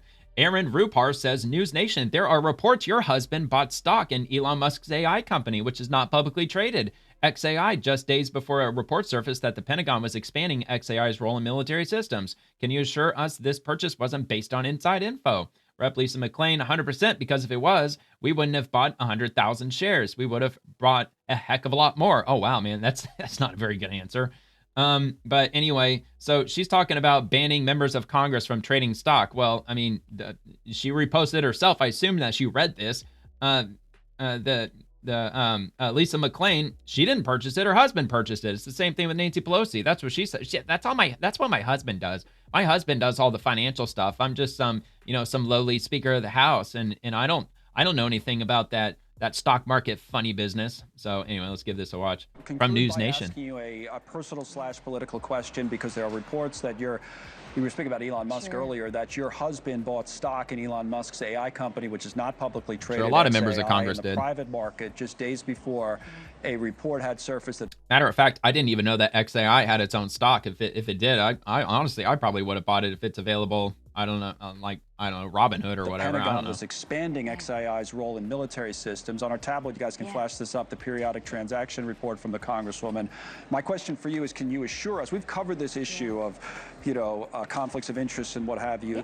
Can you assure us this purchase was not based on any kind of inside information? Yeah. 100%, because if it was, we wouldn't have bought 100,000 shares. We would have bought a heck of a lot more. But I also want to stop you, because we don't even have your facts straight on that. It wasn't a publicly traded stock. It was, I think, about 470 million, of which it was a private offering. Right, which is what I. Yeah, but how are you so special in getting that offering and other people weren't? I mean, that seems a little sketchy. That's what I was saying. It's not a publicly traded company, so it was in the private market. Right. Right. But that leads you. It's the same question would apply whether it's publicly traded or whether it's traded in these private markets about conflicts, potential conflicts of interest. So that's why I'm asking if you could assure us that he didn't know anything about that Pentagon report. And quite frankly, I think that's a very fair question to ask, especially with all of the insider trading that happens up here. But it doesn't look that good. Facts straight. I wish, one, we don't have any, the Pentagon doesn't release that information, but I can 100% assure you that we didn't have the insider information. Didn't have the information before, right? Because I know there was I don't some think other we really believe that, but okay. Of your husband's investments in the past, but you're saying no inside information. You can say it. I mean, that's what we do for a living. Understand. Thank you, Yep, Congresswoman, for answering all the 100%. questions. Yeah, yes. We appreciate it. You're welcome. Congresswoman Lisa You have a good McClain. day. You too. Yeah, she's like, I don't give a shit. We're rich anyway. It's absolutely ridiculous. And when she bought the stock, I'd be curious to know, because it's been at least a few months, if not several months at this point, when the Trump administration announced that the federal government was going to start investing billions and billions and billions of dollars into AI development, the AI infrastructure around the country. And of course, that doesn't just include computers. That also includes the energy infrastructure, the small modular nuclear reactors that they're starting to produce. And those are supposed to be rolling off the assembly line around 2027. So it's not just electronics, it's also in the energy sector also that's going to be benefiting heavily from that. But also, of course, like the likes of NVIDIA, which exploded. Silver, like I showed yesterday. Have you seen the price of silver? My God, dude, silver has exploded. It is crazy how much silver has gone up. So let me go here. APMEX or APMEX. $91.05 per ounce of silver. Exploded. Absolutely crazy. And like somewhere around 2021, it was like $15 or $17. It was like not even $20 just a few years ago. But look, only in just the last month, it went from, what was it, $63 on December the 16th, all the way up to over $90. It's at $91.05 currently. And when was this? Yesterday? Yeah, yesterday it jumped up to $92.42. Matter of fact, I think it went even higher than that here over the last 24 hours. Yeah, look at this, $93.59, $93.68. Absolutely wild. And my opinion, I'm no expert, but silver is used in the electronics industry with all the AI development that's happening. They're building a lot of machines, a lot of computers, all these microelectronics and these components and chips and so on. They require silver because silver is the most conductive metal on the periodic table. But it's not just AI. I'm sure it has to do with electric vehicles. I'm sure that silver is a pretty important component or an element that they use for building electric vehicles. Also, I'm sure like with solar panels and wind turbines, I know we've scaled back a lot of that in the United States, but I'm sure that Europe, they're still building out all of their renewable energy, which is very heavily dependent on silver. But man, $90 is crazy. Kind of scary, really, with how high it blew up. I don't anticipate the number going down. I mean, a lot of people might think that's just a brief spike in the market.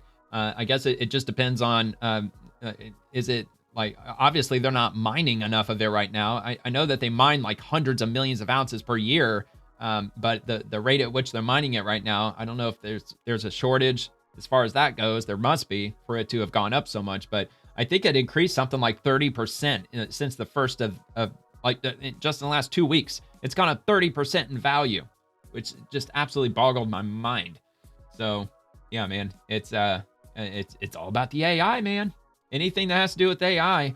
Look, I knew as soon as the government announced that they were going to invest billions of dollars into AI, whatever that AI is linked to, even if it's by proxy, like with the energy sector, anybody that was anyway involved with AI, their stocks are going up, like way up, because, you know, it's backed by the U.S. government, man. It's backed by the taxpayer.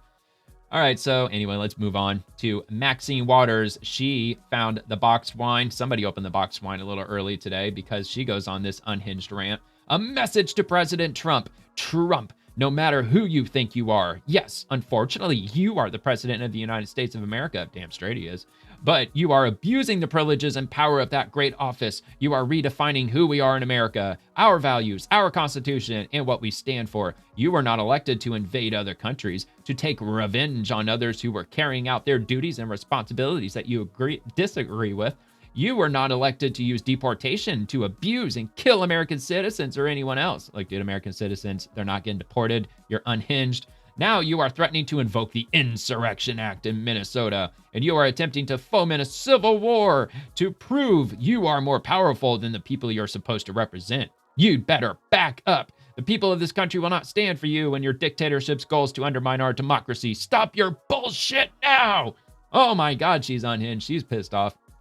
I don't know. I would say my immediate response would be popular majority, Maxine Waters.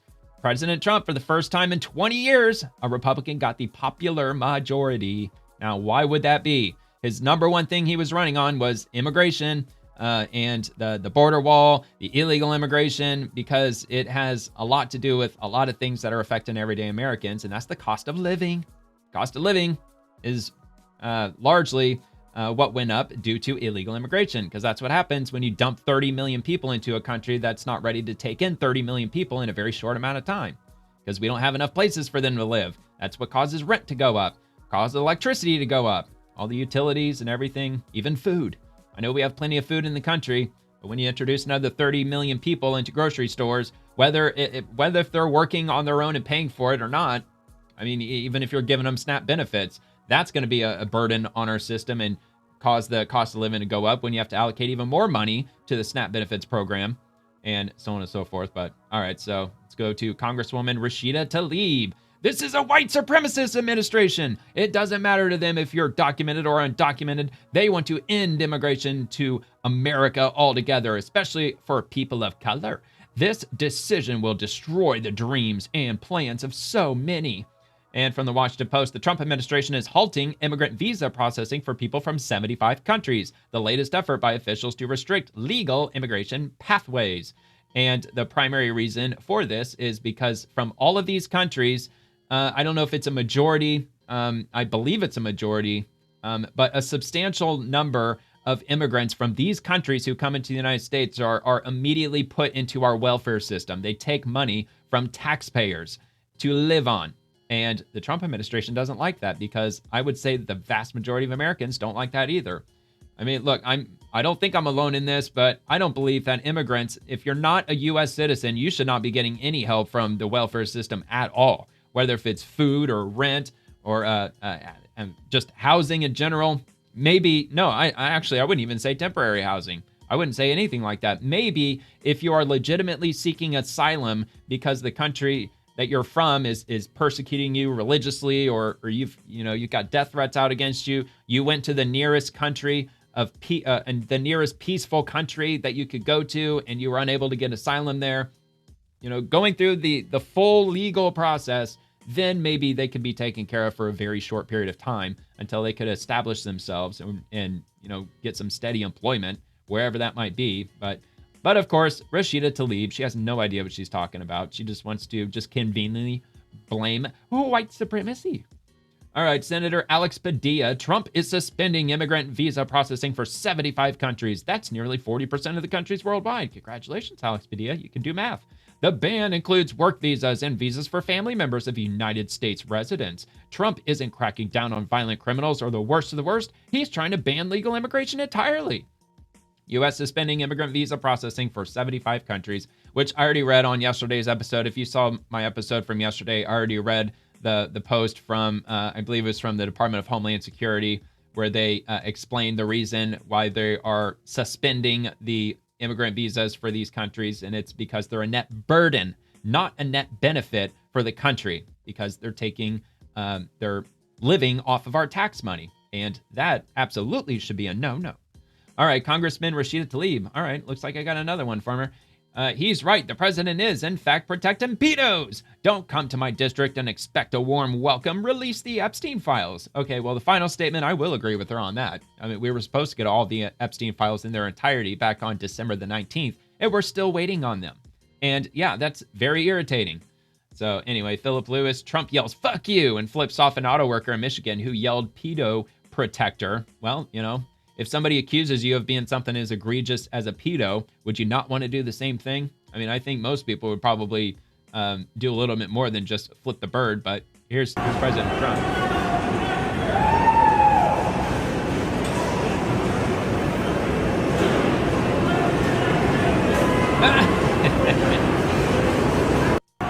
Hilarious. It's Trump being Trump. If he hears something that egregious, put his way, he'll return the gesture in kind.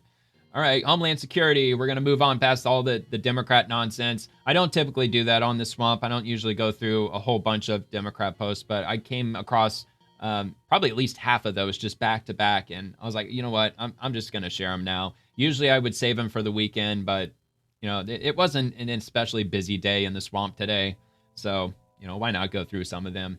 But yeah, again, I don't do that every day just for the sake of time. I would love to. It's a lot of fun going through the Democrat posts. They're quite entertaining. All right, so let's move on to Homeland Security from 5 hours ago. Yesterday, our ICE officers risked their lives to arrest criminal illegal aliens within our country. There is nothing that will stop ICE from putting American families, American children, and American lives first. The worst of the worst include the following, and we're going to go through some of these. And this is from yesterday, right? Yeah. So these arrests happened just yesterday. Fariborz Arzani, a criminal illegal alien from Iran, convicted for robbery in Santa Monica, California. He committed robbery in Santa Monica. He didn't commit robbery in Iran. He committed robbery right here. Desmond Woodburn, a criminal illegal from Jamaica, convicted of murder in Queens, New York. Convicted. So if he's been convicted of murder, then he went to prison. He got out of prison, and I'm sure they had a detainer, or no, yeah, they would have a detainer, but an order for removal. That's what I was looking for. I'm sure there was an order for removal, but of course, New York just let him right out of jail, even though he was convicted for freaking murder. All right, Ernst Wachim, a criminal illegal from Haiti, convicted of corruption of minors and unlawful contact with a minor, S offense in Wilkes-Barre, Pennsylvania. So this dude is a real you-know-what. And they let him out, and ICE had to go arrest him. They had to go find him. Santiago Villayanez, a criminal illegal from Mexico, convicted of domestic assault and battery by strangulation, also resisting an officer, and a charge of shooting with intent to kill, which happened in Oklahoma. It didn't happen in Mexico. It happened in Oklahoma. Jefferson Pineda de Velasquez, a criminal illegal from El Salvador, convicted of aggravated assault of a child in Travis County, Texas. Convicted. So he was found guilty by a jury. And of course, they let him out, and they ended up having to hunt him down, and they did. They found him. So anyway, I don't typically read the comments, but I mean, this one's right here. And you failed to mention that they were deported as soon as they served their time in prison. They never set foot as a free person in the U.S. Okay, well, if that's true, then yeah, they probably should have mentioned that, because that's what they led me to believe, that these people were apprehended by ICE out on the street. They risked their lives to arrest criminal illegals within our country. Yeah, so, I mean, I don't know if what they said is true. I'd have to say with a big grain of salt, because I have no idea who Jacqueline Hunt is. Only 3,000 followers following the same amount. They don't have anything in their bio saying that they have any ties to any agencies or any kind of like news media or anything like that. But all right, so we'll go ahead and move on to the next one. I've got another one similar to this from Homeland Security. All three of the illegal aliens involved in last night's violent attack on law enforcement were let into the country by the Biden administration. So these are the guys that attacked the federal agent who ended up shooting one of them in the leg. And while that was happening, there were a bunch of ICE vehicles that were broken into, vandalized, and had stuff stolen. And now there's a $100,000 reward by the FBI. Just this whole big debacle happening in Minneapolis, because of course it is.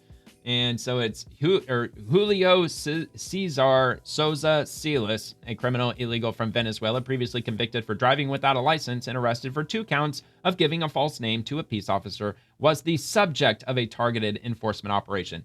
He was released by Minnesota authorities before ICE could even lodge a detainer. Sosa Silas illegally entered the U.S. in August of 2022 under Biden. The other 2 individuals involved are Alfredo Alejandro Ajorna and Gabriel Alejandro Hernandez Ledesma. And I'm sure they're under arrest for probably assaulting a federal officer with a deadly weapon, because that's what the officials said, at least. All right, so at 6:50 p.m. Central Time, federal law enforcement officers were conducting a targeted traffic stop in Minneapolis of an illegal alien from Venezuela who was released into the country by Joe Biden in 2022. In an attempt to evade arrest, the subject fled the scene in his vehicle and crashed into a parked car. Imagine if that was your car. Would you be a little pissed off about that? The subject then fled on foot. The law enforcement officer caught up to the subject on foot and attempted to apprehend him when the subject began to resist and violently assault the officer. While the subject and law enforcement were in a struggle on the ground, 2 subjects came out of a nearby apartment and also attacked the law enforcement officer with a snow shovel and broom handle. As the officer was being ambushed and attacked by the two individuals, the original subject got loose and began striking the officer with a shovel or a broomstick. Fearing for his life and safety as he was being ambushed by 3 individuals, the officer fired a defensive shot to defend his life. The initial subject was hit in the leg. All 3 subjects ran back into the apartment and barricaded themselves inside.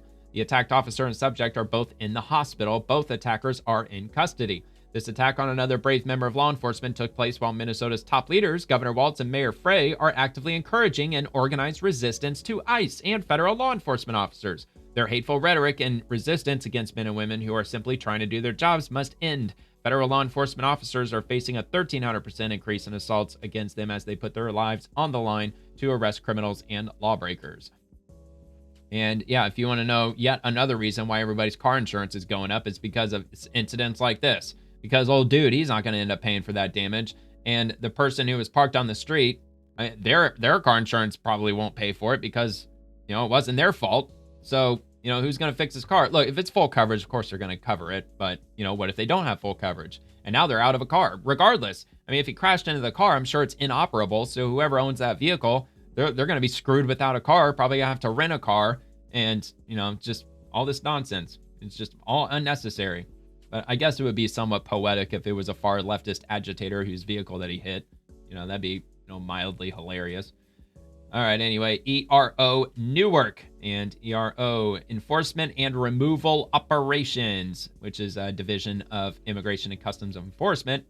Fugitive alien detained. ICE ERO Newark arrested Joel Carmona Roa, an illegal alien from the Dominican Republic who is wanted in Spain for assault of a minor. Since January 11th, he has been in ICE custody pending removal. And there he is. He's heading to Spain, being extradited. And I'm sure he's probably going to spend quite a bit of time in prison out there. And ICE New Orleans. ICE New Orleans arrested Reen Garcia Alvarez, an illegal alien from Mexico. Criminal history includes negligent vehicular homicide, assault, DUI, and probation violation. He was convicted to 20 years in jail on the 25th of September, way back in 2008. And of course, they let him out before he finished his sentence because it ain't 2028 yet. All right, Immigration Customs Enforcement from 5 hours ago. And I am not going to get these names right at all, but Abdirashid, hey, I think I got it right. Abdirashid Ibrahim and Zachariah Abdi are both convicted killers from Somalia here illegally in the United States. And both are people whom Mayor Jacob Frey calls his quote-unquote neighbor. Breitbart News exclusive: Somali murderers among 5,000 criminal illegals added to DHS worst of the worst public database. Right there in Minnesota. Those are the people that Minnesota is protecting. The girls are fighting in Minnesota. Oh, yeah? So Huffington Post, disgusting. Minnesota Senate race gets hostile after ICE shooting, which I presume is the shooting with what's her name, who rammed the ICE officer with her vehicle. Because, of course, the Democrats, the leftists, they're trying to turn it into a whole George Floyd 2.0 situation. So anyway, this is the Huffington Post article that they took the screenshot of. And, all right, is it going to let me read it? Hopefully it's going to let me read it. All right, I'm hesitant to click that. Okay, all right, good. So let's see what they say. President Donald Trump's surge of immigration agents into Minneapolis and an ICE officer's shooting of a civilian there has blown up the already existing ideological divide in the Democratic primary for Minnesota's U.S. Senate seat, turning the race sharply negative. Progressive Senate hopeful Peggy Flanagan, the state's lieutenant governor, has accused her moderate opponent, Rep. Angie Craig, Democrat in Minnesota, of changing her tune on U.S. Immigration and Customs Enforcement amid the furor over the agency's often violent tactics. So is there no Republican who's running for the Senate seat in Minnesota? Did they just throw their hands up and just give up on it altogether? I don't know. I'm asking for a friend, I guess. All right, the Senate race is a fundamental question about whether or not we're going to have a United States senator who sticks to their values and truths, or someone who votes with Republicans and Donald Trump when it's politically expedient, Flanagan said in an interview with Huffington Post. I can tell you which side I'm on. Yeah, you're on the side of true obstruction and true pro-communism, Marxism, totalitarianism, All right. Meanwhile, Craig, who has long represented a swing district outside Minneapolis, called Flanagan's attacks disgusting and said she ought to focus on pushing back the surge of immigration officers into the state and bringing criminals who committed fraud to justice. I would advise the lieutenant governor to join me in this fight against the Trump administration and this lawless thug group of ICE agents in Minnesota, instead of taking this opportunity to attack a fellow Democrat, Craig told Huffington Post. Which, of course, you know, whenever they're pressed on it, Democrats will say, we don't say anything bad about ICE agents. We don't call them nasty names. Yeah, lawless thug group. Yeah, okay. What she's doing right now sounds just like it came out of the MAGA playbook, and frankly, it pisses me off, the lawmaker added. Democrats need to retain the seat held by retiring Senator Tina Smith to have any chance of winning the Senate in 2026. Minnesota's general Democratic lean and the growing backlash to Trump's unpopular presidency should help whoever wins the nomination, but Republicans are gleefully looking for opportunities to capitalize on intra-party divides. All right, whatever. You know, that's typical Huffington Post. And roll on to the next. From OIG at HHS, the official account of the U.S. Department of Health and Human Services Office of the Inspector General. An Ohio man was sentenced to 64 months in prison for his role in a scheme to defraud Medicare of more than $14.5 million. Using his position as a doctor, the defendant ordered medical equipment and genetic testing for patients he did not examine. And I will link that if you want to have a look at that. When a physician knowingly violates their oath and exploits patients for personal financial gain, it erodes the very foundation of trust in our healthcare system. HHS OIG remains committed to working with our law enforcement partners to safeguard taxpayer dollars and ensure that those who abuse these vital programs are held accountable. That's from Mario M. Pinto, special agent in charge at HHS OIG.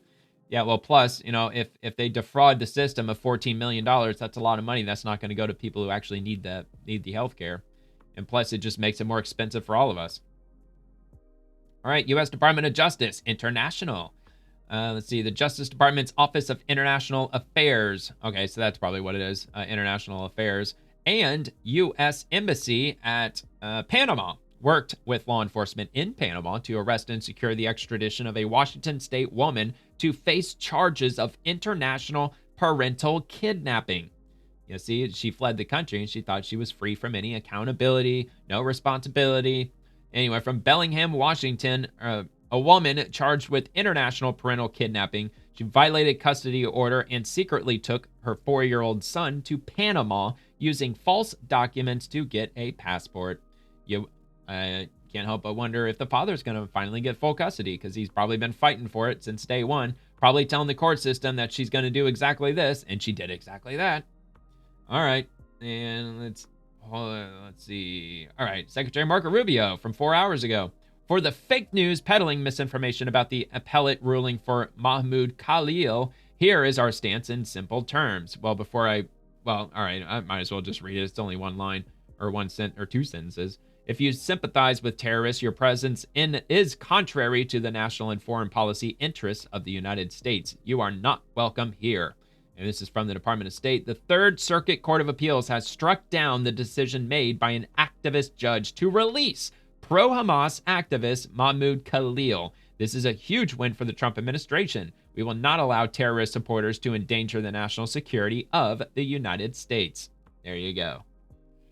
And heading to the next post, Ambassador Mike Waltz. The Iranian regime's violence and repression against its own people threaten international peace and security. President Trump and the United States stand with the brave people of Iran as they demand freedom and a better future. I believe this is at the UN. Enough.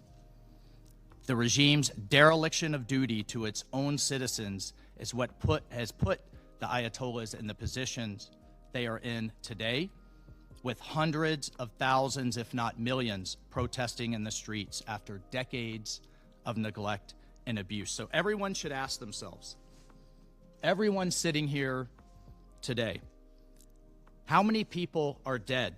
Oh, wow, it's around. How many people are wounded, maimed, and abused in the Middle East, in Israel, in Gaza, in Syria, in Lebanon, Yemen? Oh, Iraq, countless. Even Venezuela. Probably millions. Because of the regime's support for terrorism. It's the largest state sponsor. Yeah, of course, they don't want to answer that. They don't want to think about that. You know, there's a lot of, I'm sure, a lot of left-leaning elitists that are in the UN. You know, of course, they want to bring about globalism. They want global control. All right, so from the Department of State, the press secretary, what I will say with respect to Iran is that the president and his team have communicated to the Iranian regime that if the killing continues, there will be grave consequences. 800 executions that were scheduled and supposed to take place yesterday were halted. Apparently What I they will were. say with respect to Iran is that the president and his team have communicated to the Iranian regime that if the killing continues, there will be grave consequences. And the president received a message, as he revealed to all of you and the whole world yesterday. So I don't know what that's going to look that like. The killing and the executions will stop. And the president understands today that 800 executions that were scheduled and supposed to take place yesterday were halted. And so the president and his team are closely monitoring this situation, and all options remain on the table for the president. Or maybe the executions happened a lot more quietly. I mean, we don't know. There's, of course, the United States government, we've got intelligence assets all over Iran, I'm sure. But there's still, as far as I know, there's still an internet blackout all across the country, where there's some that's getting leaked supposedly through Skylink, or Starlink, I mean. Not sure if that's exactly true. I did read another post the other day where there was a video that got out, I think of a protest that happened, but the people who got that video onto the internet, they had to essentially escape Iran into a neighboring country where they did have internet access, and that's where they uploaded the video. So that might be where most, if not all, of the protest footage and everything happening in Iran, inside Iran, how that's getting out. They might be just going to a neighboring country and uploading it from there. All right, from Senator Dave McCormick, according to the Iranian regime's foreign minister, Abbas Araghchi, I don't know. Only hundreds, not thousands, of peaceful protesters have been murdered. If this claim is true, why doesn't Iran turn the internet back on so the rest of the world can see what is happening in the streets? That's a fair question. The number of deaths, although they tried hard to increase the number of deaths, are only hundreds. The exact figure would be announced very soon, perhaps tonight, by our authorities. So you're saying it's less than 1,000 yeah, the propaganda number. No, hundreds of people. I certainly, deny That's still the bad, numbers dude. and figures they have said. It is an exaggeration. It is a misinformation campaign. Only know, man. To I saw the find body bags. excuses to do another aggression against Iran. All right. Well, I mean, just the other day I shared the images of the body bags. There had to have been well over 100, and that was just at one facility. It was like one a morgue or a medical examiner's office, and I'm sure there's many of them around the whole country. And as far as the snipers, I'm sure it's unconfirmed reports, but apparently these snipers are some Iraqi militia of sorts that were hired by the regime to come into Iran and post themselves up on buildings and start sniping protesters. But not sure if that's actually true. It's just something that I read. You know, anything that's coming out of Iran, I think we all have to take with a fairly decent grain of salt. All right, so I think that, yeah, is that all? Yeah, I think that's all I got on Iran. So I'm going to move on to the Department of Education from earlier today. The Education Department and the Justice Department Title IX Special Investigations Team has launched an investigation into the California Community College Athletic Association amid allegations its transgender participation policy violates federal Title IX protections for women and girls. And that is the press release. Title IX Special Investigations Team probes the California Community College Athletic Association for transgender participation policy. Oh, here it is. All right, here's the link from ed.gov. And today, the U.S. Department of Education and the Department of Justice Title IX Special Investigations Team initiated an investigation into the California Community College Athletic Association with the whole, transgender thing. EC2A's policy states that a transgender female or non-binary student athlete who has completed at least 1 calendar year of testosterone suppression treatment may compete on a women's team. According to a complaint submitted to OCR, the policy resulted in discrimination against at least 3 female athletes on the basis of sex by allowing a male athlete to participate on the women's volleyball team as a member, college, and access locker facilities for women during the 24-25 seasons. It further alleges that 3C2A ignored female students' complaints about the harms caused to females when male students participate in female sports. As an entity that sets policy for educational institutions that receive federal financial assistance in California, 3C2A has an obligation to uphold Title IX's sex-based protections. And okay, so I could read through the rest of this. I'm just checking to see how long it was. Anyway, the fact that a community college athletic association has a transgender participation policy is a stunning indictment of our culture. Women's sports are for women. Yet California's Governor Gavin Newsom, despite admitting the truth on a podcast, continues to put ideology above the safety of and fairness of his own students. The Trump administration will not tolerate policies that erase women's rights, said Assistant Secretary for Civil Rights Kimberly Ritchie. The Title IX SIT looks forward to investigating this matter to ensure every woman has equal access to educational programs and athletic opportunities because fairness and safety are non-negotiable. And in April of 2025, amid a staggering volume of Title IX complaints, the Education Department and DOJ announced the creation of the Title IX Special Investigations Team to streamline investigations and expedite enforcement. The Title IX SIT's first investigation was into the California Department of Education. Yeah, that's a perfect place to start. Earlier this week, as the Supreme Court heard oral arguments on 2 cases challenging state laws that ban men from competing in women's sports, Secretary McMahon spoke outside the court, emphasizing the importance of upholding Title IX to protect female athletes. Title IX prohibits discrimination on the basis of sex in any program or activity receiving federal financial assistance. And let's roll on to the next topic. That's the only post I had with regard to that. And State Department CT Bureau. And let's get a look at this. Oh, yeah, counterterrorism. I always forget what CT stands for. I always think Connecticut, but it's Counterterrorism Bureau. The United States welcomes the announcement from Argentina's Office of the President banning chapters of the Muslim Brotherhood. We value our strong counterterrorism cooperation with Argentina on a wide range of issues. And it's all in Spanish, so I can't read it because I don't know Spanish. But there you go. It's a letter from Argentina. Just agreeing, just like, let me think. It was the United Arab Emirates, it was Egypt, and Saudi Arabia. They also committed to designating the Muslim Brotherhood, different sections, chapters of the Muslim Brotherhood as international terrorist organizations, which that was also announced earlier this week. And from David Medina, breaking, a federal judge ruled that Oregon Democrats are not required to give the Trump administration unredacted voter rolls, citing federal law does not mandate disclosure of private voter data. Oregon Democrats admitted that there are 800,000 inactive voters, yet still refuse greater transparency. Why fight election integrity so hard? The answer seems obvious. Yeah, I mean, I think that's a fair point. However, if that is actually written in the law, or if that's not written in the law that they have to provide private voter data, I mean, you know, did they rule justly or unjustly? I don't know. Not sure what the law is, but I mean, of course, they're hiding something, and I don't know. I'm assuming that the government's going to appeal that. The Trump administration is going to be appealing that ruling, and I guess we'll see where that goes. This is from Andy No with regard to the same issue. Oregon registered large numbers of ineligible and non-citizens to vote, and then the Attorney General declined to prosecute the non-citizens who voted illegally. The ballot simply asks if you affirm that you are a citizen. Even when they lie, the AG does nothing.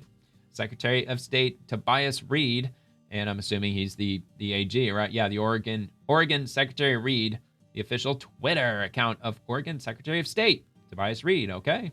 Yesterday, we had another massive win for protecting Oregonians' privacy and the rule of law by AG Dan Rayfield. Trump's DOJ tried to sue Oregon after we refused to hand over your private data. Social security numbers, birthdays, all tied to your voting record. The federal court sided with us. I mean, dude, like the federal government's got all the information they could ever desire about each and every one of us anyway. But I'll digress on that. Statesman Journal, federal judge sides with Oregon in lawsuit over Trump election order. The Oregonian Trump judge to Trump administration hands off Oregon voters' most private data. So not sure what they're going to do to work to try to get through to get all the information. Maybe the Trump administration will say, fine, just give us the information redacted then. You know, we'll still take it, because they may still be able to get just enough information to determine, you know, what they need to determine if there were how many people were illegally voting.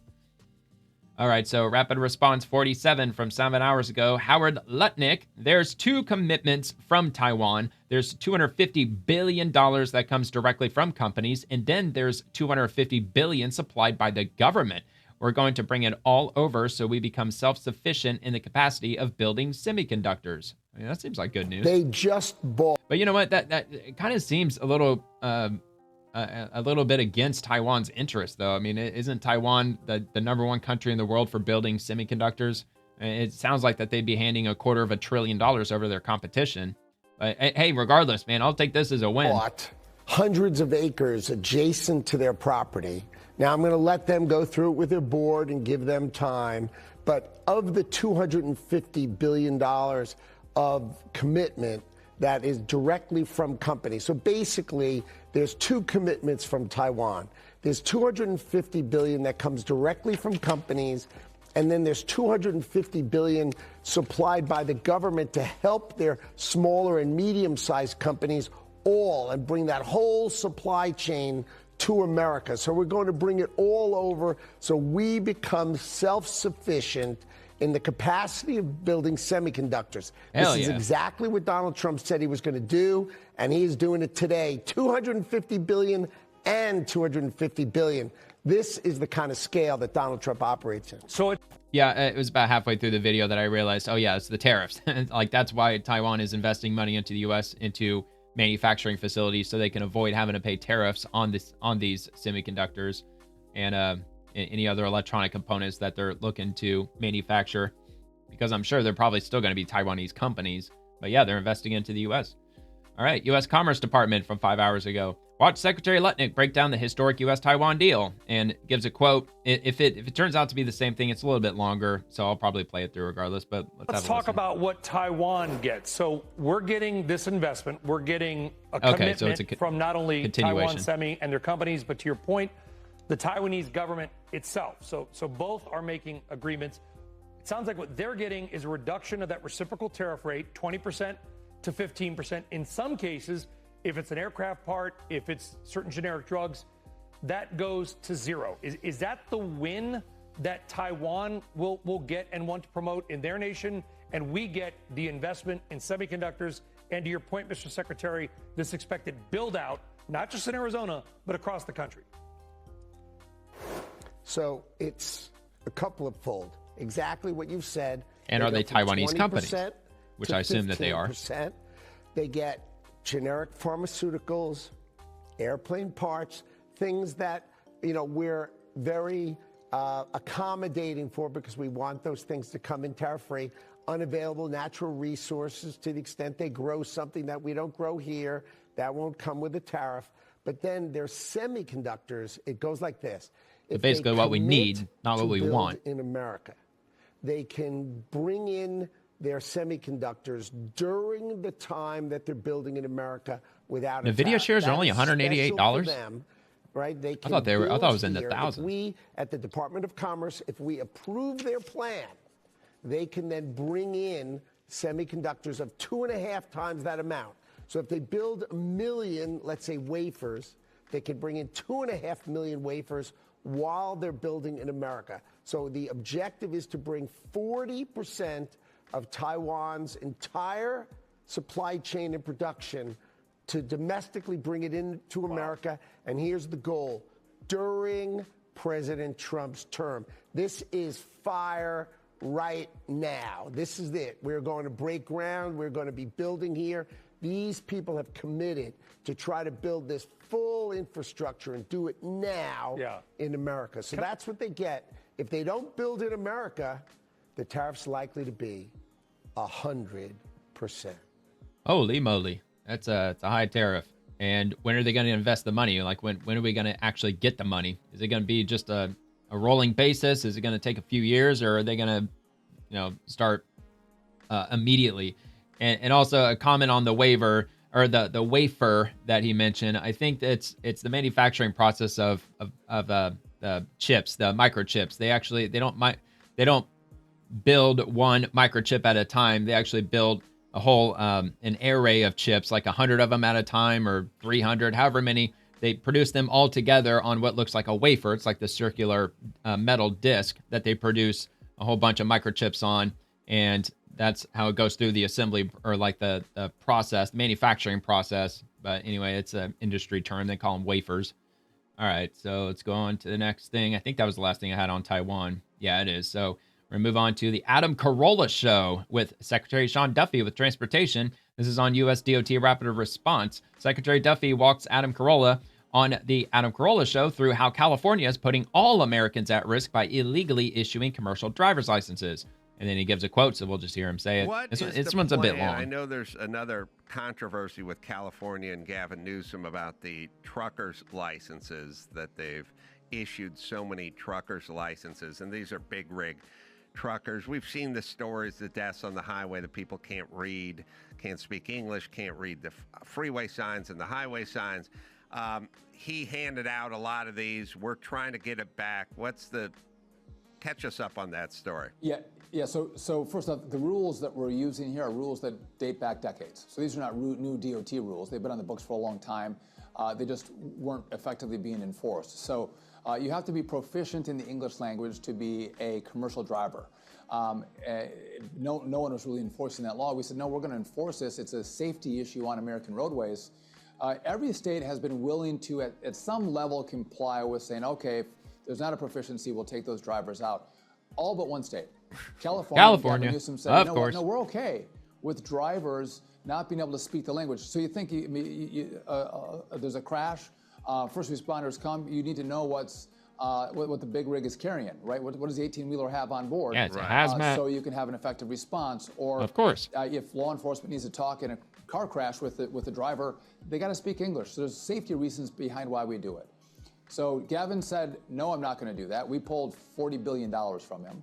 But what's even, I think, more egregious. Whoa. $40 billion? Is that an accurate number? I didn't hear 40 billion. I heard 300 million with an M.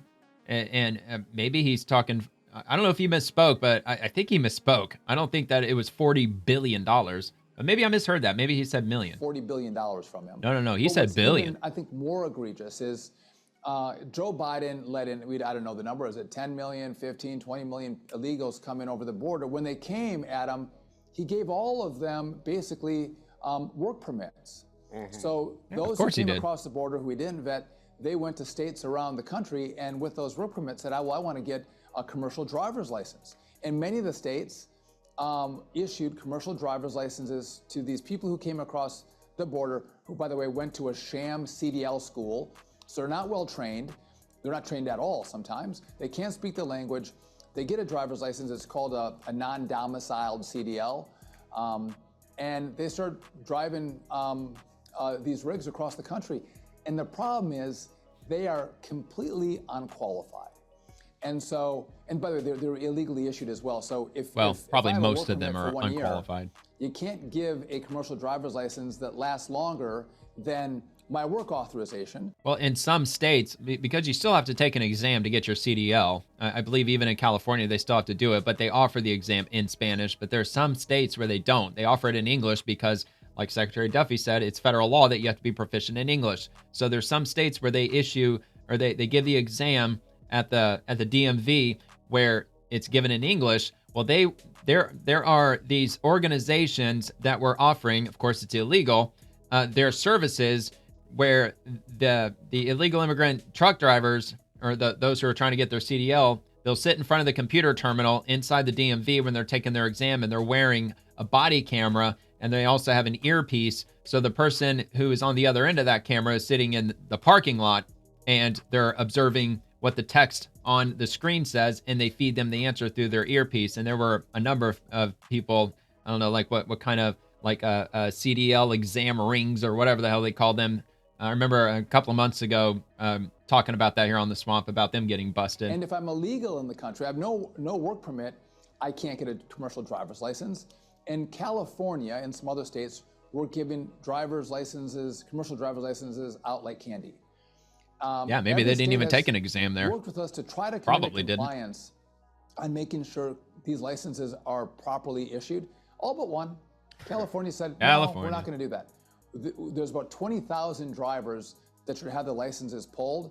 California said, no, we're not going to do that. So we pulled almost $160 million from the state of California. And the problem, Adam, is I thought it was in like the low hundreds of millions. Driver in California, they just don't drive in California. They drive all across the country. Well, so they you drive in Absolutely. Florida.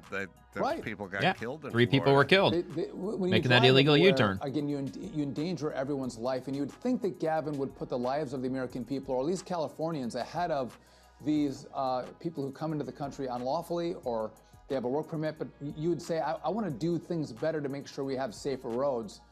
And he's completely rejected that. At one point, we can get to a place where we can pull California's ability to actually even issue a commercial driver's I was going to say, I'm license. surprised they I don't haven't wanna done that yet. I don't want to fight with Gavin Newsom. Like that doesn't give me, that's not my job. My job is to make sure people are safe when they travel, whether Democrats or Republicans, I don't care. Everyone should be safe.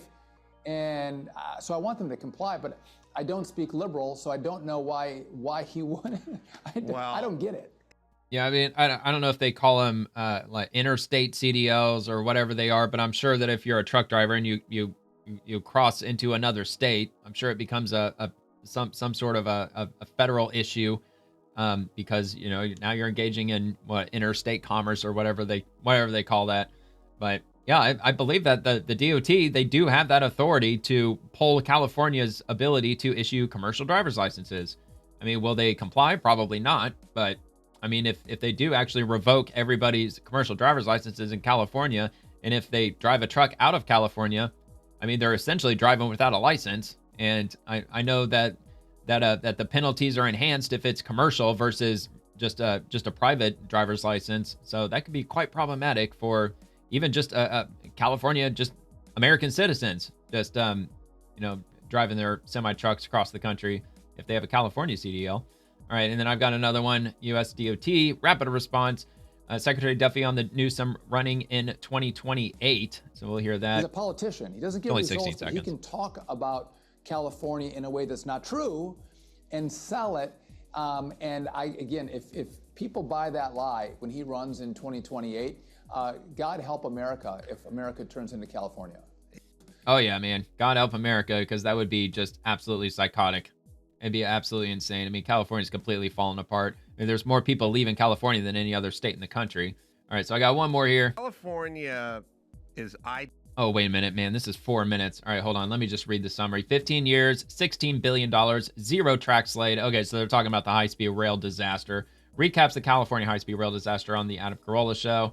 And under the president, the grift of federal tax dollars has stopped. So yeah, California is looking for additional funding and billions of dollars for the high-speed rail system. The number that I read, that it's expected to cost up to $135 billion for a high-speed rail system to go from Los Angeles, maybe it's San Diego, but I think it's from Los Angeles to San Francisco, and then it stops, I think, in Fresno and maybe like 1 or 2 other cities in between. But that's about it. It doesn't leave California, doesn't go across the country. If they were to rebuild the entire railroad system, all 110,000 miles of rail that exists across the country right now, if you adjust it for inflation, it would cost an estimated $200 billion. So this program, this high-speed rail they're trying to construct, it's slated to cost more than half of what it would cost if they built the entire rail system across America today. It's insane. Obviously, it's rife with fraud, with waste and abuse. And I'm going to repost this because I'm running out of time. Yeah, I'm actually already over 2 hours. So I always try to keep this swamp under 2 hours, but I always go over 2 hours, even though I try not to. Okay, so Speaker Mike Johnson, another Republican-led win for the American people. Core inflation came in this week at 2.6%, the lowest level since March of 2021. After years of Biden-era inflationary spending that crushed family budgets, costs and prices are coming back down. Republican policy works to help all Americans. And from Geiger Capital, core CPI is at the lowest level since 2021. And there it is. And I think he actually got ratio, didn't he? Oh, no, he didn't. I believe at the time that I found this, it was like slightly more comments than likes. But, oh, wait, no, hold on. That was from Geiger Capital. Hold on.